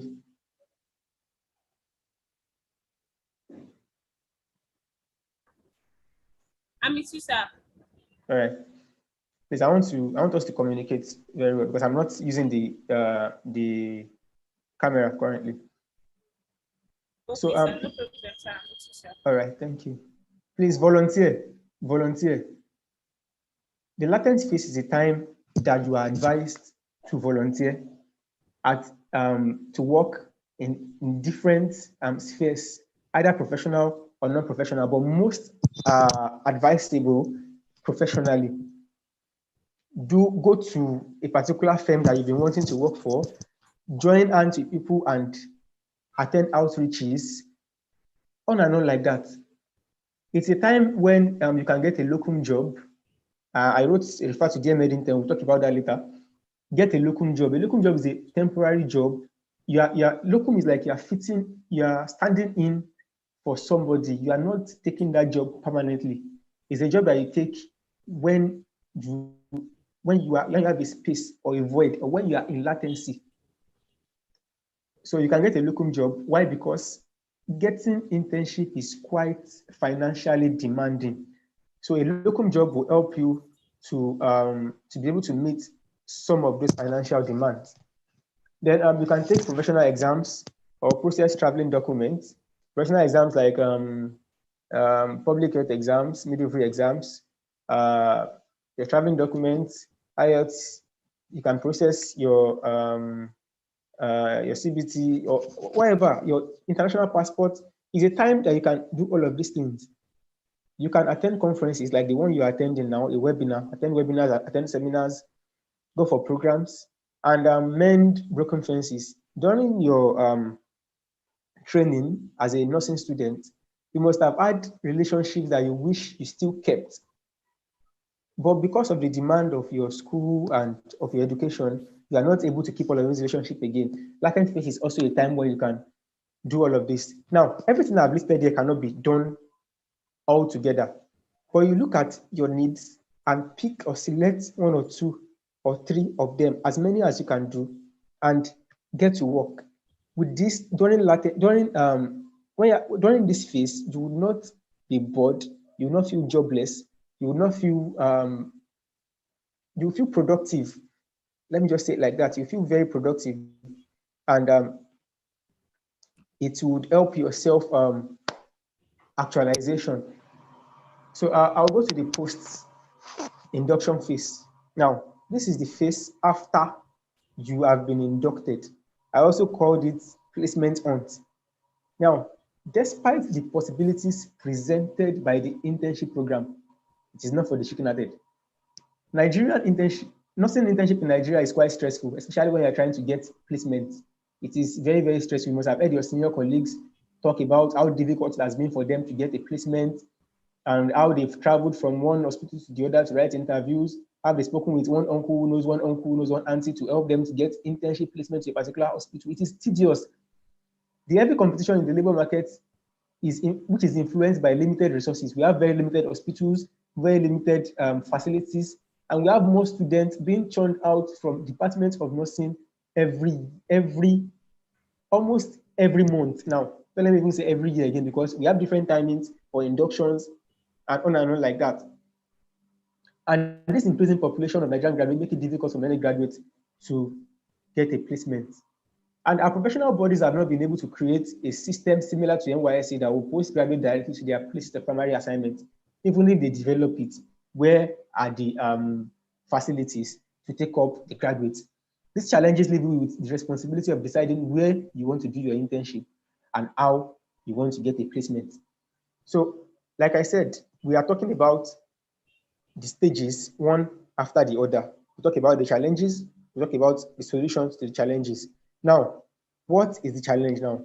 How do I get internship and where do I intern? So we'll be answering the question in the next slide. Where do you intern or where do I intern? The following factors must be considered before choosing a placement. One, the most important one, authorization of facility by the Nursing and Midwifery Council of Nigeria. You cannot go to Akinkunmi Hospital behind your house and go and do internship because they want to pay you so and so amount of money when it is not licensed or approved by the Nursing and Midwifery Council to run the nursing internship program. So you have to be sure that the hospital you are doing your internship with is authorized by the Nursing and Midwifery Council to carry on this process. You have to consider your employer's reputation, because you will be needing that reputation along the line of as you continue with your professional career. Let me explain this. When going through your CV, there are certain hospital names that command respect. They see you as competent because you have worked in this particular hospital or that particular hospital. I don't want to, but your employer's reputation adds to people's perception about your confidence later in your professional life. And the next factor you should consider is employers' concern for the welfare of interns. You do not want to intern with an employer that does not care about your welfare. It is very, very dangerous. Now, welfare in terms of what? The most important thing when considering welfare is your occupational health and safety. Does your employer care about your safety? Are personal protective equipment available for you? If anything happens to you at work, who takes care of you? This is the most important factor when considering your welfare. Because it should not be good if you're in a situation where you go to work and you are armed and you are on your own. And many interns pass through all of this. Another important um, another important factor you should consider when talking about your welfare is accommodation. Do your employer provide accommodation for you? Although currently most employers or most hospitals don't provide accommodation, or even when they provide, the accommodations are not decent enough. But I've added this because for the sake of literature review and for the sake of future references. Another important factor when considering welfare is your salary. I know that pay UCH interns has been trending on Twitter for the past 1 week or 2 weeks. That is an employer that has a reputation for not paying interns salary as at when due. Now, it is very, very sad as an intern when you are working very, very hard and you are not being paid as at when due. When you have 4 months salary piled up on and on like that, you spent so much to get this internship. Now you are doing the internship and you are still not being paid. It is sad. So please avoid hospitals or employers that do not care about your welfare in terms of salary. So I'll go to the next one, location of health institution. When I talk about location, please, when you're considering location, consider safety of the location. We all know the security situation of Nigeria at the moment. Consider the safety of or the security situation in that particular location you are picking. If you want to intern in Oshogbo, how safe is Oshogbo? What is happening in Oshogbo? Am I sure nothing will happen to me if I go to Oshogbo? Ask yourself all of these questions. You have to consider the cost of living and juxtapose it with your salary. Are you going to be able to cope financially? Then, are you going to be exposed to tribalism? It is very, very important when considering location, the location you want to intern. Then, last but not the least, connection. Like I said, it is tedious. It is tedious. And merit has been thrown away. Merit has been sacrificed in the country. And when looking for internship, only a very few percentage get internship on merit. I don't want to mention a figure because there is no research to back it up. But many past interns or current interns will agree with me that it is very difficult for someone without connection to get internship quickly compared to someone that has connection. So please, if you know a particular hospital or facility where you know somebody that can assist you to get this internship as fast as possible, please do not hesitate to pick that hospital, but consider other factors that I've listed above. Now, how do I get the desired placement? It involves 2 major steps. 1, apply. 2, go for interview. Very simple steps, but complex, complicated, annoying, frustrating, and I don't want to use other sad words for it so that I will not discourage you, but I need to prepare you at the same time. Now, when applying, the following documents are needed to apply for internship: application letter, temporary license, induction certificate, degree certificate or statement of results, curriculum vitae, birth certificate or declaration of age, primary school leaving certificate, secondary school certificate results, and testimonial. Then you need 3 recommendation letters from reputable people in the society, one of which might be from your department or faculty, one of which might be a top civil servant in any government establishment, one of which might be a clergy or religious man. Now, when applying, you can apply yourself. You can go yourself to go and apply at the indicated address that was advertised during the hospital's advertisement or call for intent.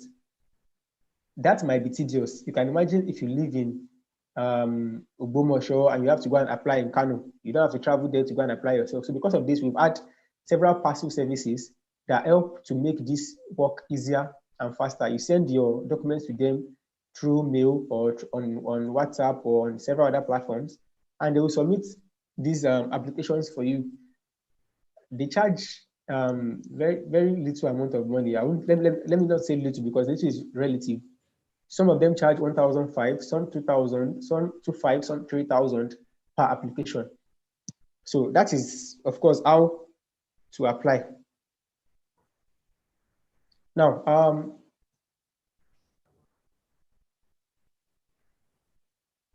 some hospitals have application forms which can either be free or paid for. Some hospitals, you have to fill application forms when you're applying for internship. And to get those application forms in some hospitals, you have to pay for it. Some, it is free. Now, the money for forms for hospitals that have form is now added to the money you have to pay by parcel delivery services. So you can see that the financial application is piling up gradually. Now, paying for an application form to an hospital where you are not sure you would get a placement can be discouraging. In fact, it is against the International Labour Organization Convention number 181 that prohibits the charging of recruitment fees on work. However, there is little or nothing we have been able to do about it. You can either go ahead with the application or ignore such hospitals if you cannot pay for it, of course. So when you apply, I classify the application into two categories. The first is random application. The second is strategic application. Now, let me explain what each type of application means. Nurse Atoki, please, are you there? Yes, I'm here. I'm with you, sir. All right, please, how many minutes do you have left? Sir, you have a few minutes left, sir. Please. Yes, you have 5 minutes left, sir. 5 minutes. Oh, wow. That's a lot. So please, I would have to rush, sir, because I want us to be able to get somewhere. You can apply randomly by submitting applications everywhere, or you can be strategic with your applications by submitting applications with pre-intended hospitals. What are the challenges? Ethnocentrism, nepotism, and cronyism. People want to take in interns that they know or that are from the same ethnic groups with them. The Federal Character Commission Act is not followed strictly, where federal institutions or hospitals are supposed to take interns based on quota. It is not followed strictly. Merit has been traded, and application is relatively expensive. What's the solution? The solution is at your latent phase, where I talked about getting a locum job that will help you finance your internship phase. Now, internship interview. Job interview for a prospective intern is a big. The following are possible stages of internship interviews. One, verification of credentials. They will call you and tell you to bring your credentials. They will check it. Please, at this stage, go with the original copy of your credentials. I've seen interns go with photocopy, only to send them back home. And it pains me that interns make this, or prospective interns make this mistake. Now, you might be told to write a written interview after your credentials have been verified. It might be multiple choice, German or theory, but do not be afraid. You've passed through worse in school. They are very, very cheap and simple questions. I believe they are cheap and simple questions for an average nursing graduate. Oral interview, they might ask you face-to-face questions, but still they are not enough. They are not compared to the viva that you passed through during your nursing council, during your other clinical exams in school. What are the challenges of interview? Traveling. When you have to travel from one location to the other for internship interview, it is expensive, it is risky, and it is stressful. Accommodation and feeding. If you have to travel from one location to the other, you are spending nothing less than 3 days because you arrive on a particular day. The next day is the interview. If you are lucky that the interview is not 3 days or 2 days, if it's just 1 day, the next day the interview, then the third day you depart. So you have to find a place to stay or rent an hotel during that time and feed yourself. So money is still an issue. Then disappointment. After doing all of that, and at the end of the day, you don't get a placement. The solution to this is still back to the latent phase where I talked about the things you should do. Internship phase. Now, I've talked about the pre-phases. Now, this is the internship, the core internship thing. The structure of nursing internship for the graduate nurse. There are different units that you are going to be posted to, and I've listed these units: medical units, surgical units, ONG, pediatrics, community postings, and on like that. And each is for a particular period of time. And the total duration for internship is 1 year. And you have a terminal leave or a leave of 4 weeks. It can be terminal and you can take it periodically. Now, there are different documents. I've been able to snap those documents here for you to see. The checklist, the logbook, and the implementation guide. The one at the middle belongs to the Department of Nursing and the hospitals that are taking you through the internship program, while the other two documents on the left and on the right belongs to you. The logbook is where you will sign and document everything you've been able to do throughout internship. Your HOD in the hospital you are interning will sign and you submit it to your department after you are done with the internship so that they can process a permanent license. Now, internship is experience. What are the things you experience during internship? One, adaptation. You adapt to a new environment, to new people, to new culture. If you are changing environments, you adapt to a new working environment. Internship is a time to learn, unlearn, and relearn. You learn, you unlearn, and you relearn. You adapt to new procedures, and you adapt to networking. Now, you have, the next is professional networking. During internship, you meet with professionals from different medical professions, and it is good to have good relationship with all of these people because you are going to meet later. Our profession is interwoven. We have things to do together at one point or the other, and you are creating impressions as you are moving on. New procedures, you meet new procedures on posting every time. So get yourself acclimatized to those new procedures. Pay raise, you might be lucky during internship. The federal government might decide to increase the minimum wage, might decide to pay an allowance for a particular, anything can happen that would add to your the money you have agreed to collect at the beginning of internship. Client care, as a nurse, I think we should all be happy that we're taking care of patients because that is why we are in the profession. So one of the experiences that you would experience during internship is client care. Throughout one year, you are taking care of different patients, and it can make you happy, sad, depending on the scenario encounters you have with each of those patients. Commendations and encouragement, depending on how good or how bad you have fared during internship.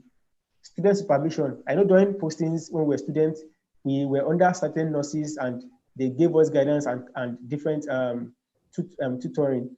During your internship, you might be lucky to have students under your supervision, and to a good extent, you have a role of a leader, a mentor, and several other things, and it helps to boost your confidence, your ego, I know like that. Then other phase experience is the posting and rotation that I talked about the other time, and other clinical soft skills, which are critical thinking, therapeutic communication, teamwork, leadership, and management.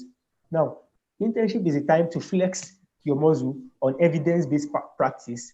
And for every work you do in internship, please consider the ethical and legal aspects of our profession. I can't go into that very well because of my time.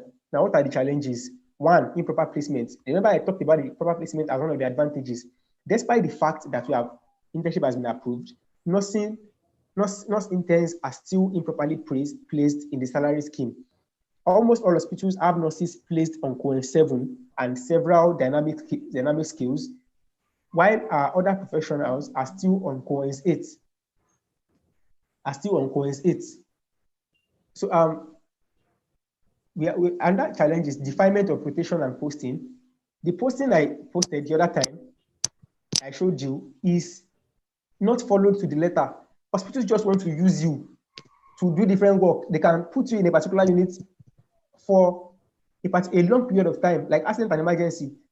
You can be there for 6 months, you can be there for 2 months, and that is not what Nursing and Midwifery Council has said hospitals should do.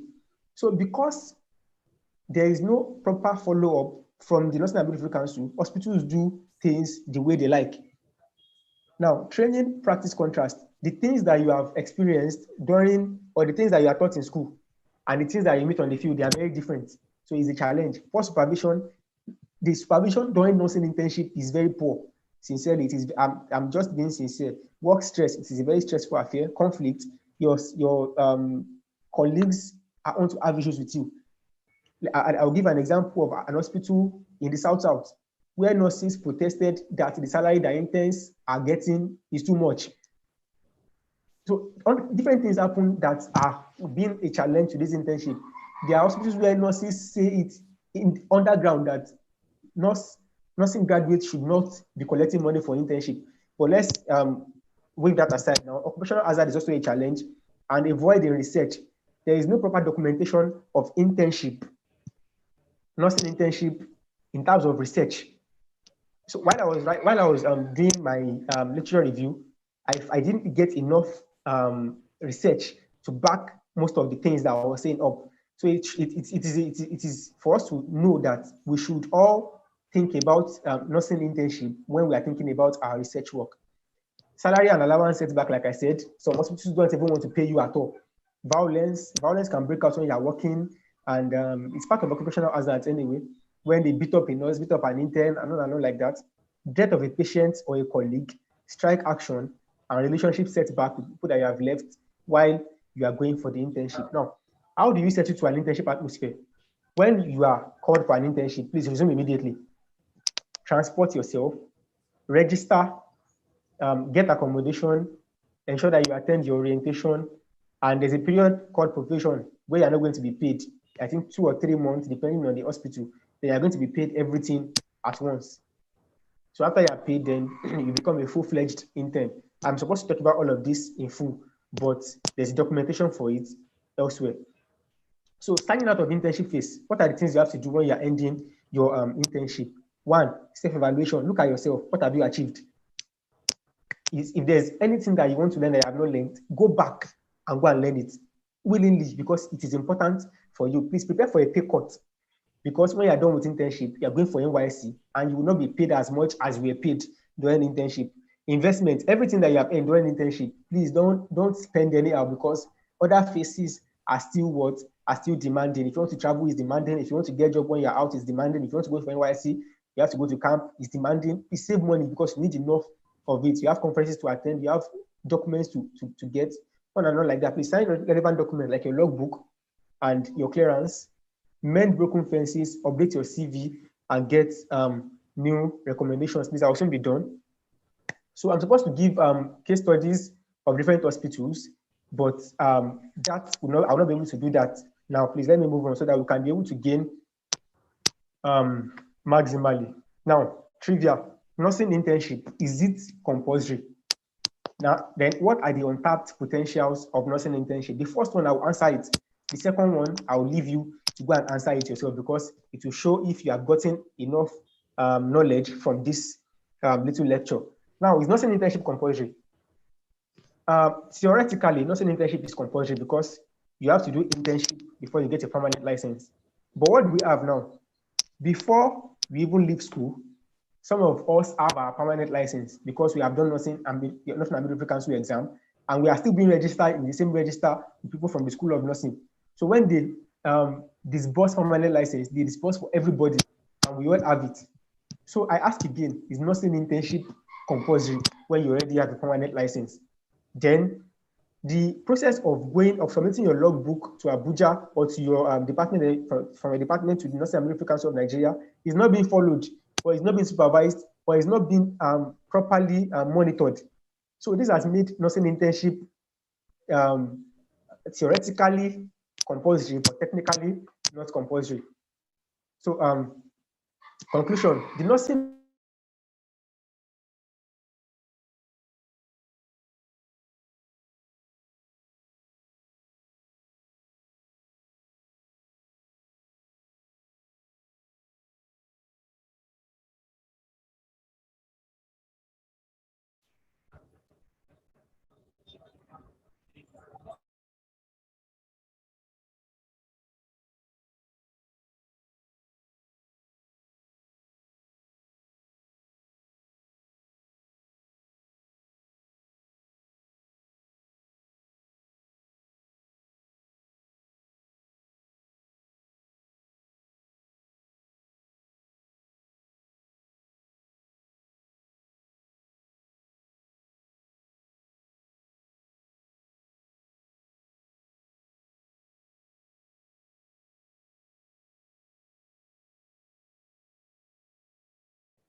Thank you, sir. Thank you, Mr. Toby, for the wonderful presentation. It's really a detailed one and a well-packaged session. Thank you so much, sir. We really appreciate it. We are going to get back to the question later. Our time is fast spent now, so we want to move on to the next presentation. The next speaker will be coming on board. Permit me to hand over to my co-moderator, Nurse Adeshoko. Please, you can come on board now. Thank you. Mr. Solomon Jekete is here already. You are welcome, sir.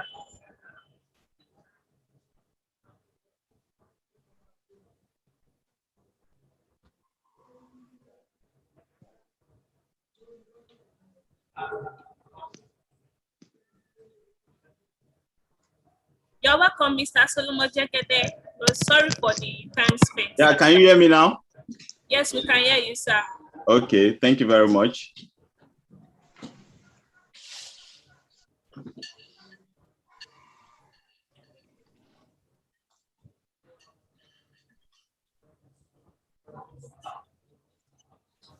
Please, you let me know when you want me to start. You can start, sir. Okay. Good afternoon, everybody. Good evening in Nigeria. And my name is Jegede Solomon Oluwatobi.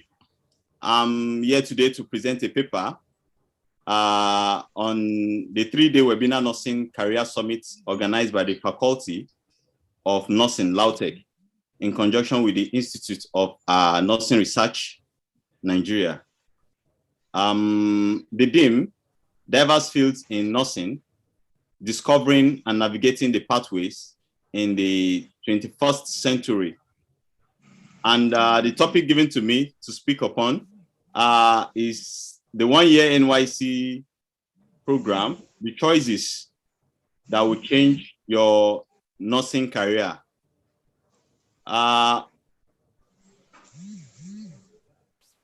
The presentation proper.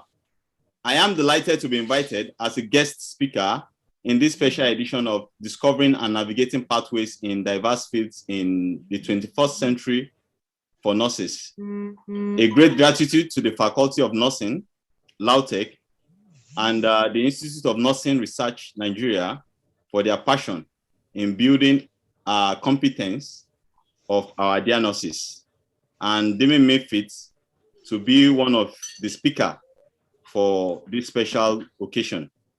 I am delighted. This presentation will help me to reflect on a 1-year National Youth Service Corps, NYSC program of the federal government of Nigeria, which I embarked on in 2011. The choices that I made and the positive trajectory changes that this brought to my nursing career. The reflection about the experiences will make this presentation a productive one, and it will enhance learning of as it is in a fulfilling career. A very good approach to enhance good reflection to full understanding is through experiential learning. And experiential learning permits learning through experience, as the NYC journey will best be shared as learning through reflection on doing. I value reflection through the application of reflective skills and the resulting learning styles acquired in relation to previous knowledge and experience. Reflection is seen as a vital element in learning and stands to imply vital ideas and events of the lived experience of my NYC year. The 3 stages of reflective processes stated by both et al. 1985 will be adopted to critically analyze and enhance behavior change, problem-solving skills, professional awareness, and also produce better patient care outcome as evidenced in my reflection. This approach will help me show the attitudes, feelings, and conscious reflection in the stages and help make quick understanding for newer ideas. The first stage is about experience anticipation. This is the stage of preparatory stage of reflective activity, which involves the planning, it involves the preparation, and the anticipated exploration of the practice of nursing in me. I got adequate preparation through an effective university education from the prestigious Lautech University of Technology, Ogbomoso, Lautech, an institution of higher learning with good standard record of excellence. Lautech prepared me morally and academically to be reasonable in all engagements and pedagogically work within the area of specialized knowledge, which I was being trained. My readiness to study by allowing the school to pass through me, alongside as I graduated successfully through the school, prepares me in a holistic sense to enriching the society. That means when you go to school, you allow the school to pass through you, as well as you are passing through the school. In Lautech, I learned what was required of me to become a nurse, the demands of the practice of nursing, the resources and attitude I have put in place to function adequately and professionally. Although my preparation was minimal due to background, but the zeal of who I wanted to become was the catalyst that propelled me forward, as I was passionate about a successful future of becoming a professional nurse. The activities and the experiences of the NYSC years will form the second stage of the actual field experience, which I had. We all know after school, which you have been prepared as a nurse, the NYSC is the test state for every graduate, where you want to act independent. At this stage, you'll not be able to see your lecturer. At this stage, you have to be responsible to every actions and reactions that you would have embarked on. The demands of the practice. Okay, as I was saying, the second stage, the NYSC scheme provided a platform to the youths to function across all sectors of the public, and importantly, in relation to your professionalism.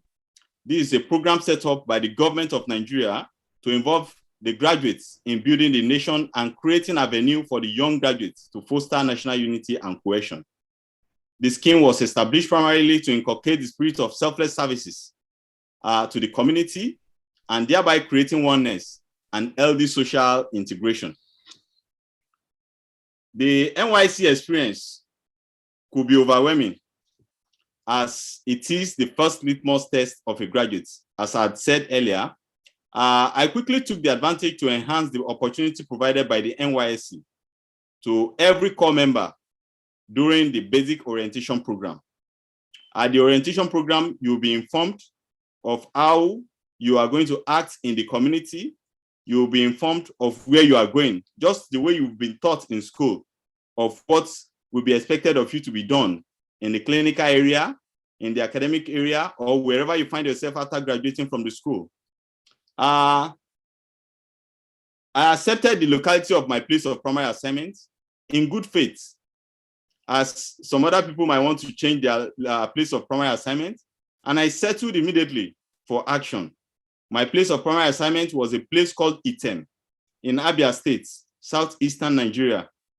Item has 27 autonomous communities with 6 health centers, and predominantly resided by supportive peasant farmers with loving and caring hearts. And as a core member, I have to attend to these 6 health centers that are situated in Item. At this junction, let me appreciate my great mentors in persons of Professor Florence Adiemo and Professor Ajibade Lawal for their professional support and guidance to hit the mark and leave no stone unturned. These were their words of timely support that opened every dormant vision in me. They pushed me in the right direction and helped me to find my purpose in nursing. They are keen and passionate about my development till date. I really appreciate them both. Because when I was going for service, they were the one that told me, made me to be part of this program today, to share my story. Successful and my timely community entry opened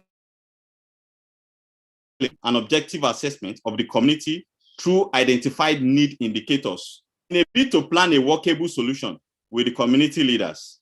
I was set for fresh goals as my level of commitment grows each day with the dedication and strong social structural organization of the people.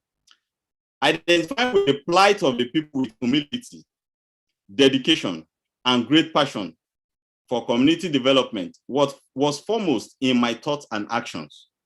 I motivated their health-seeking behavior by revitalizing 2 neglected health centers to functionality of 24 hours attention clinic. Vaccination of childhood killer disease became accessible to all children under 5. Neonatal care was initiated by donating incubators for preterm babies. Family planning clinic was established. Geriatric cluster group was created and functioning at a free cost. Surgeries were sponsored. Scholarships were given to school-age neglected children. School air program was revitalized and set to practicing. Green revolution was initiated, and as a result, much revenue were delivered to the government purse. It was when the revenue was going to the government purse that the government knew that a copper with an action had been posted to item, that a special jegede has been posted to their health centers to give healthcare services. My commitment to the advancement of learning, knowledge, flexible approach in discharging my nursing duties with all sense of responsibilities and transparency, and me great admiration and respect of the public to a greater degree. I believe you all agree with me in this, that when a nurse does his or her responsibility well, he will be surely respected. The neighboring community started inviting me to extend my hand of positive change to them, and I rendered my support to fullest. Health were restored, diseases were prevented, the sick were treated, suffering alleviated, and visible community development and partnership was integrated in relation to Millennium Development Goals, which is now called Sustainable Development Goals. And the attainment of all primary healthcare components were reached during my service here. The team morale was high, with strong focus of good management planning. As I headed it, and I bring other science-related core members serving in schools, I bring them around to join me in the needs assessment committee of the communities in reviewing the projects which I was doing in those communities. They were included in the plans. They were included in the sorting of financial support from influential sons and daughters of the communities. As we all know that a core member is not expected to use his or her own personal money to do any program. You're expected to source for money from the influential people or the community people around you, or philanthropists. So these were what my fellow core members, which I adopted, which I co-opted, were doing for me and the committee that I set up. The committee sets criteria for determining the best way to allocate the available resources. And need assessment helped to improve programs, services, and the community organization structure.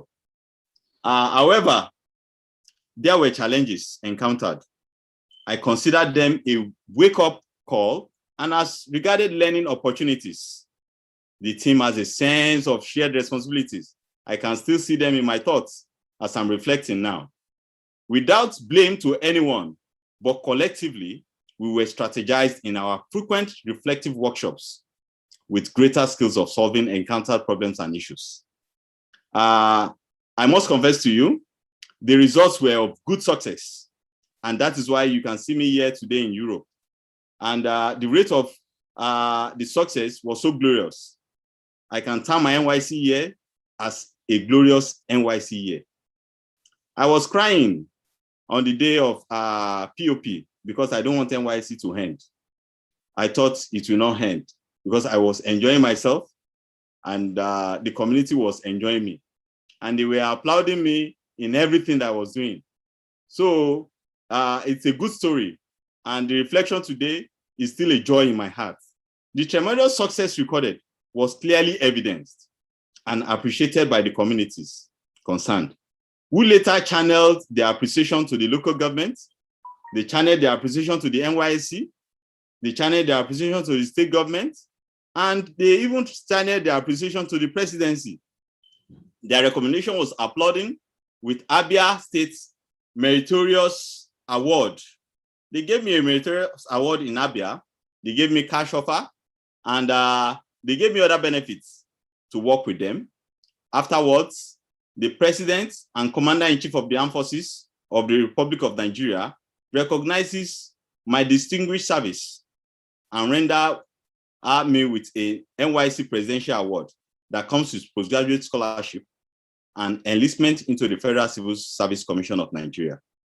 To the glory of God, I'm in the UK today because of this NYC. So in a brief, I can say I've been serving since 2011 till date, because not until I finish my PhD before I terminate my record with NYC. NYC they still have my record as post NYC study students on scholarship with the federal government of Nigeria. Today's nurses, I know they face an exciting time to be in the field. And with an increasing diverse global nursing fields in an ongoing advancement in technology, to maintain nursing standards and share skills, nurses must keep up to date with healthcare advancement and its diversities. We have to give ourselves permission to succeed by addressing the growing demand for basic health needs of the people. We should be strong, we should be resilient, and we should be restorer of hope of all the sick people that are around us.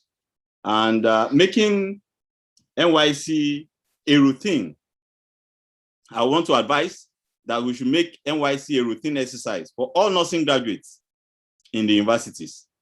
And the newly formed colleges of nursing and midwifery should be made part of NYC too, because they have a very big role to play. If they got added to what we present as university graduate nurses, I know nurses will flood NYC and their impact will be known, and communities will prefer them even better than other medical students, their counterparts from other in the college. So nurses can go through special training in their profession by making sacrifices day in and day out to help others. We are often held up as angels, we are role models, and we are kind-hearted, and we are caring people. We heal the world. Thank you very much. Thanks for listening to me. Wow, thank you very much for this impactful session. We are really grateful, sir. Please, before we move on to reading his profile, please, do you have questions for him? Keep your questions rolling in the chat box, please.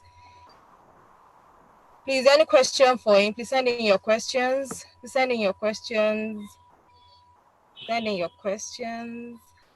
Okay. Please, as soon as possible. Send in your questions.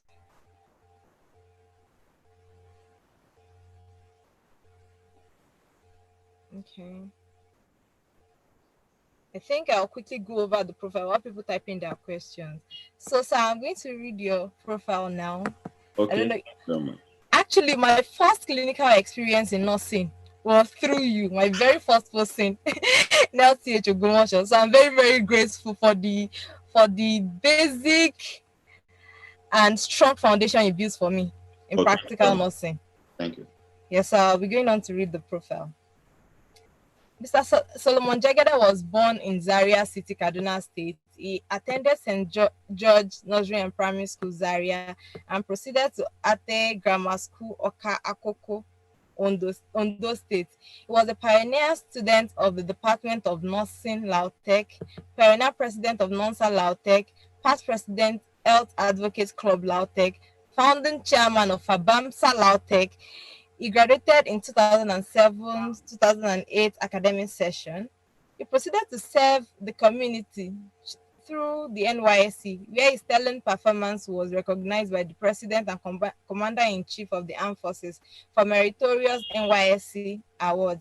As a recipient of the Distinguished Award, he was automatically enrolled into the Federal Civil Service Commission as a nursing officer and honored with postgraduate scholarship up to PhD level in any university of his choice around the globe. Solomon had his professional qualifications of registration with the Nursing and Midwifery Council of Nigeria as a nurse, midwife, and public health nurse. He is also a pioneer student of the Department of Community Medicine, Lautech, where he had a master's degree in public health. Is currently completing a master's degree in nursing research at the prestigious University of Salford, Manchester, Great Britain, and aspiring to have his PhD done in area of evidence-based research in nursing. Wow. Thank you very much. You're welcome, sir. Wow. Okay. Okay, I think I have a question for you here. Okay. Sir, after the scholarship award, were there any challenges before the implementation of the scholarship? Yes, the challenges could be as regards time. The government, once they put up their promises, it might not come the way they stated, and it might come earlier. But due to economical situation in the country, then we waited for 2 years before we could be given our go ahead to study or further studies. But the recruitment into the federal civil service was on time, which we started working and we waited a little while for the scholarship. Okay, thank you very much for the answer, sir. Is there any other question for Mr. Solomon Jegede before we move on? Please send in your questions, send in your questions as soon as possible. I think that's just the question for now. So please, if you have any question for him, can you drop it in the chat? Okay. I think, can I do my NYC before internship? I don't know if the question is for you or for the former speaker. Please, can you help us with that? Now that there is internship, you have to do your internship before NYSC, because internship is now stated as a prerequisite before NYSC. Okay. Yeah. Thank you very much, sir. Any other questions? Can you send in your questions?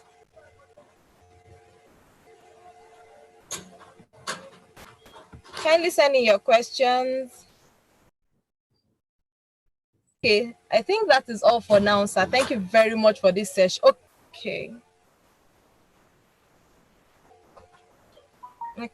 Okay, somebody is asking if NYSC is compulsory. Well, yes, NYSC is compulsory for every graduate that graduates before 30 years old. And let me add this. I want to encourage as many nurses as possible. The opportunity I had, every graduating nurses could have such too. And to God be the glory, I'm not the only presidential awardee as a nurse. In Nigeria today, we are 4. We have a pioneer awardee, which is Mr. Jogbodo. Mr. Jogbodo is now an assistant director in the Federal Ministry of Health. He's the program head of Nursing Tutors program in Lagos. We have Mrs. Babalola. Mrs. Babalola finished from Lautech. She's the first person that got the award before me. She's doing a PhD presently, currently in UK. We have myself with one other gentle lady from University of Maiduguri, though she's a student of one of our pioneer students in Lautech, in person of Afolabi Oladayo.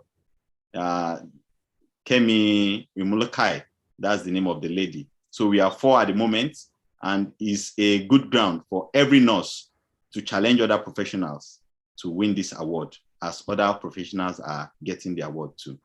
Thank you very much. You're welcome, sir. I think, okay, one last question for you, sir. This person is saying, serving in a PHC or tertiary hospital, your take, sir? Well, I'll prefer a PhD, because tertiary institution, the hierarchy might not allow you to know anything independently. Though you might learn very well in tertiary institution, but in PhD, you are independent. You have to think. You are like a semi-god. So you should be able to do things and carry, if you know your limits, you should be able to do things successfully. So I served in a PhD, and I believe that is one of the reasons why I have such opportunity of doing much program. And I could touch lives in all those aspects that I've stated. And that is still the best for me. Yeah. Thank you very much for that, sir. I'm very, very sorry for loading you with questions, but I think I don't know. I just have to.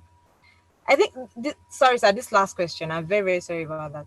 When it comes to implementing such programs slated during your presentation, one requires to be financially strong, connect and relate with community leaders. How did you go about that, sir? Yeah, well, I don't believe you need to be financially strong. I wasn't rich.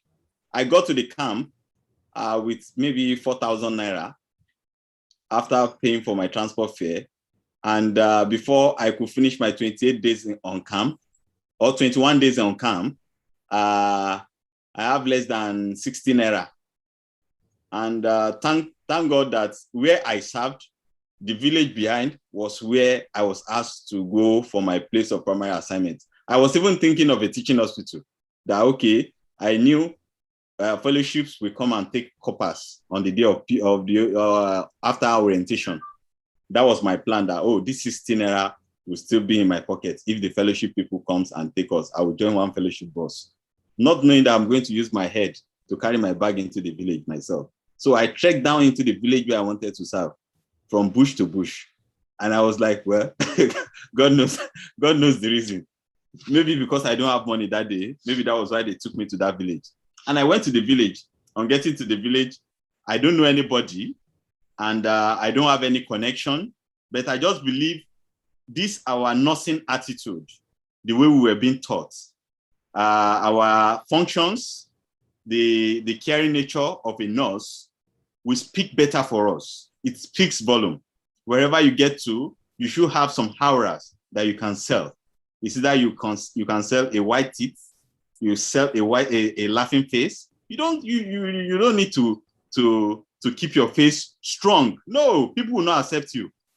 Everybody that knows me knows that I don't have anything to sell than this voice and my face. I will laugh and we are going to smile.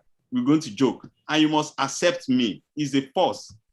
So how do you want to see me that you not accept me? There were people in the village that was telling me, oh, Copper, you're a very nice guy. Oh, we called you last night. You came quietly. You came on time. You humble yourself. Being a copper or a graduate does not say you shouldn't respect that old woman who you meet in the village. She might be a mother to a professor. The person that connected me to all this opportunity happens to be a blind man. Just a blind man. If I mention his name now, everybody knows him. He's called Giringori Akagbogun. If you have watched Masquerade before, Giringori Akagbogun is the man that initiated everything good that I got in my service here. He was blind in the village and they called me to see him. I went to check his blood pressure and he asked of my name and I told him Jegede. He said, Jegede from Masquerade? I said, yes. I said, this is Giringori, this is Jegede, we must be friends. That was how we became friends. And he was networking me because I was going to him frequently.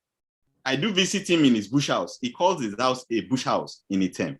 So I visit his house frequently and he was calling his friends, his rich friends, his influential friends, telling them about me, how jovial I was, how I was keeping his company, how I was giving him education, I was giving him health advices, you know, all those things. They were the things that sold me out and the grace of God upon me. So what do you have to sell? You have to let people know that you are jovial. You have to let people know that you are flexible. You have to let people know that you are ready. You are a go-getter. You are responsible to whatever you want to do. Going to the villages, you might go there to go and be looking for ladies.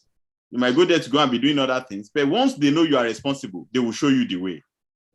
So it's better we are focused with whatever we are doing. And that will speak volume for us. I believe that was what spoke and worked for me. It wasn't that I know anybody. I don't know how to speak Igbo language. and I don't know anybody there. I just chose the place just to relieve myself of some stress of Southwest. And to God be the glory, it was still glorious up to today. Thank you very much. You're welcome, sir. Thank you very much, sir. Please, I'll be calling my co-moderator to continue the question and answer session, sir. So please. Okay, thank sorry you. About that. Well done, Sir Deshapo. Oh, thank you so much, sir. Solomon. That was a very beautiful presentation. Shine your teeth. Thank you so much, sir. Thank you, sir. Thank you. I hope Mr. Nurse Omolere Oluwatobi is on with us now. You have a question here. Sir. Yes, I'm live. Okay, sir. So there's a question here. I'm sorry, I want to scroll up. I was there before.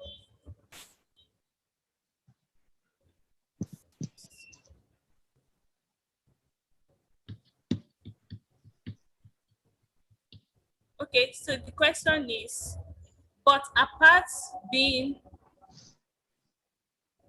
sorry.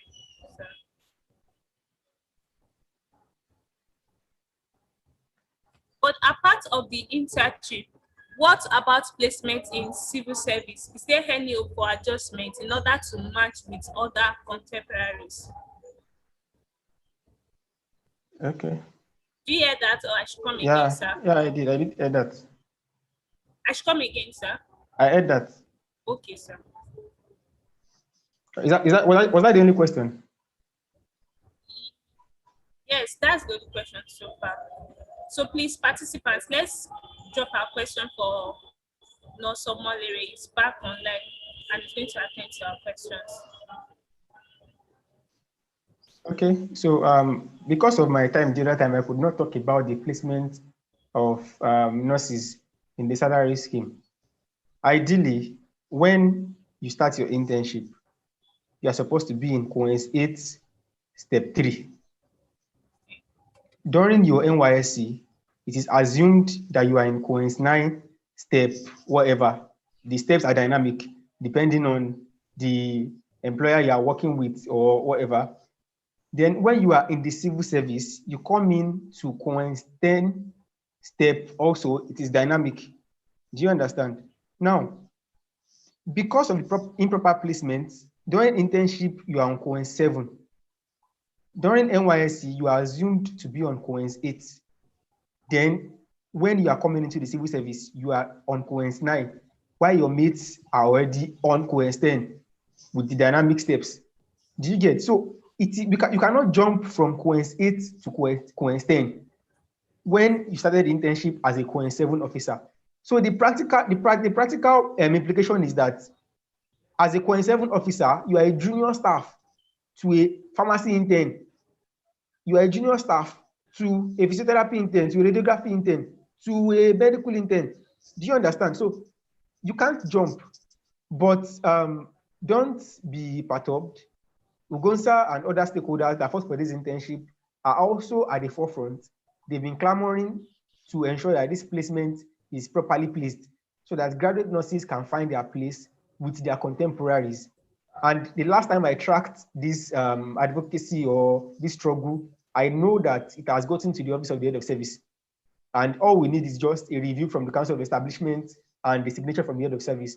But we all know that currently, Nigeria is not a place where anybody is likely to get anything from the current government. We all know the situation of things in the country. So I'm not expecting to see any green light now. But we are hoping to have a more friendly government. Don't let me use words that will make DSS come after me. We are hoping to have a more friendly government and be able to push and agitate for these things because it is our right. We pass through the same processes in school, same processes during internship. There is no excuse any longer. Gone are the days when they tell us you didn't go for internship, you passed through the school of nursing. No, we are graduates, we are former interns, went to the NYSC, and please put us at the same level with our mates, or even more because we do more work. Oh, sorry, let's continue. The next question, please. Okay, sir. The next question is, what is NAM doing about the placements for BNSC nurse in civil service? Okay, first of all, I would say that my name is Tobi Omodere. I do not represent NAM. But I've also heard severally from different nurses that NAM is not doing anything about many things.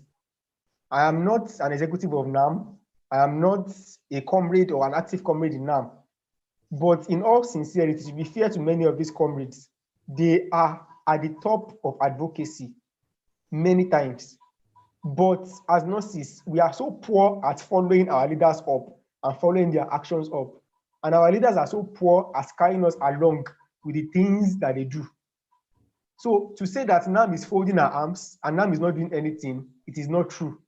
When I was mentioning Joesu as a body that helped nursing achieve internship, NAM is a body that took that agitation on the neck of Joesu and ensured that it was made a priority the year it was approved. So it will be very wrong of me or of anybody to say NAM is not doing anything. We might want more for our leaders. It is our right to want more for our leaders. But please, while we want more, let us know the way we ask for these things. Thank you. Thank you so much, sir, for the response. Thank you, sir. Please, do we have any other question? Our question can come in now, please. Okay, I think the other questions are for Nurse Solomon Jegede, and those questions will not be answered now. Okay, sorry, there's a question here for you, sir. Mr. Omolere, this is the last question, please. Mr. Omolere, is there anything that can be done as regards the licensure before internship? Because that has bring up a lot of like internship is not compulsory. I mean in nursing. Do you get that, sir? Okay. First of all, I would like to tell every participant at this program that statement that I mentioned or that phrase that I used when I asked if internship is compulsory, or this explanation I give to you, I was not supposed to say it publicly. For your own good as prospective medical interns or medical interns. Why? Because compulsory, it is not strict, or more of an advantage for you in the current country that we find ourselves. So if it is not compulsory, please, if you want to process your documents, if you want to go ahead and do some other things, go ahead and do some other things that you want to do. Do you understand now? So as regards the licensing and everything, internship in nursing is very, very young. That is one. Two, internship is not the only duty of the Nursing and Midwifery Council. And even the other duties, they are not still doing it optimally the way we want it to be done. For example, overseas nurses that want their license to be verified, they are still complaining. Everybody is complaining. Now, we are now still clamoring that they should follow up on internship. So for now, they will get it done. They are also short-staffed. They also have many challenges. So please, gradually, all of these things will fall in place. So while it is still trying to fall in place, lapses, please take advantage of it. If you want to learn some things as an intern, if you want to learn some things during internship, focus on the internship and learn it. Maximize the opportunity to learn. Do you understand? Forget about the compulsoriness or the whatever of internship for now. Forget it. I just feel all righteousness. But between the two of us, I am not doing you good by mentioning the many nurses want to graduate and not do internship. I've just made it difficult for them. Do you understand? Thank you very much. Yes, sir. Thank you so much, sir. Okay, so we'll not be taking the many questions. It will be answered in our brochure that we already advertised. Please, it's just a token of 1,000 naira. Details of all the sections for this webinar will be inside the book. And then the answers to the question will also be inside the book. I want to appreciate all our guest speakers this evening for the opportunity to be in our midst. We really celebrate you. Thank you, Mr. Solomon Jegede. Thank you, Nurse Omolere Oluwato. We really celebrate you. Thank you so much, sir. So today's session has come to an end, and tomorrow We'll be starting by 9:50. Please, let's ensure that we are all here. And please, let's encourage our friends that has registered to join this meeting. Let's encourage them to join in. So by 10 a.m., our first guest speaker will come on board. Thank you, everyone. Thank you, INR. Thank you, Faculty of Nursing Science. Thank you so much to all our participants. Once again, my name is Atoki Ruth Adenike, 500 level student of Faculty of Nursing, Lautech, University of Technology, Ogbomoso. Thank you so much, everyone.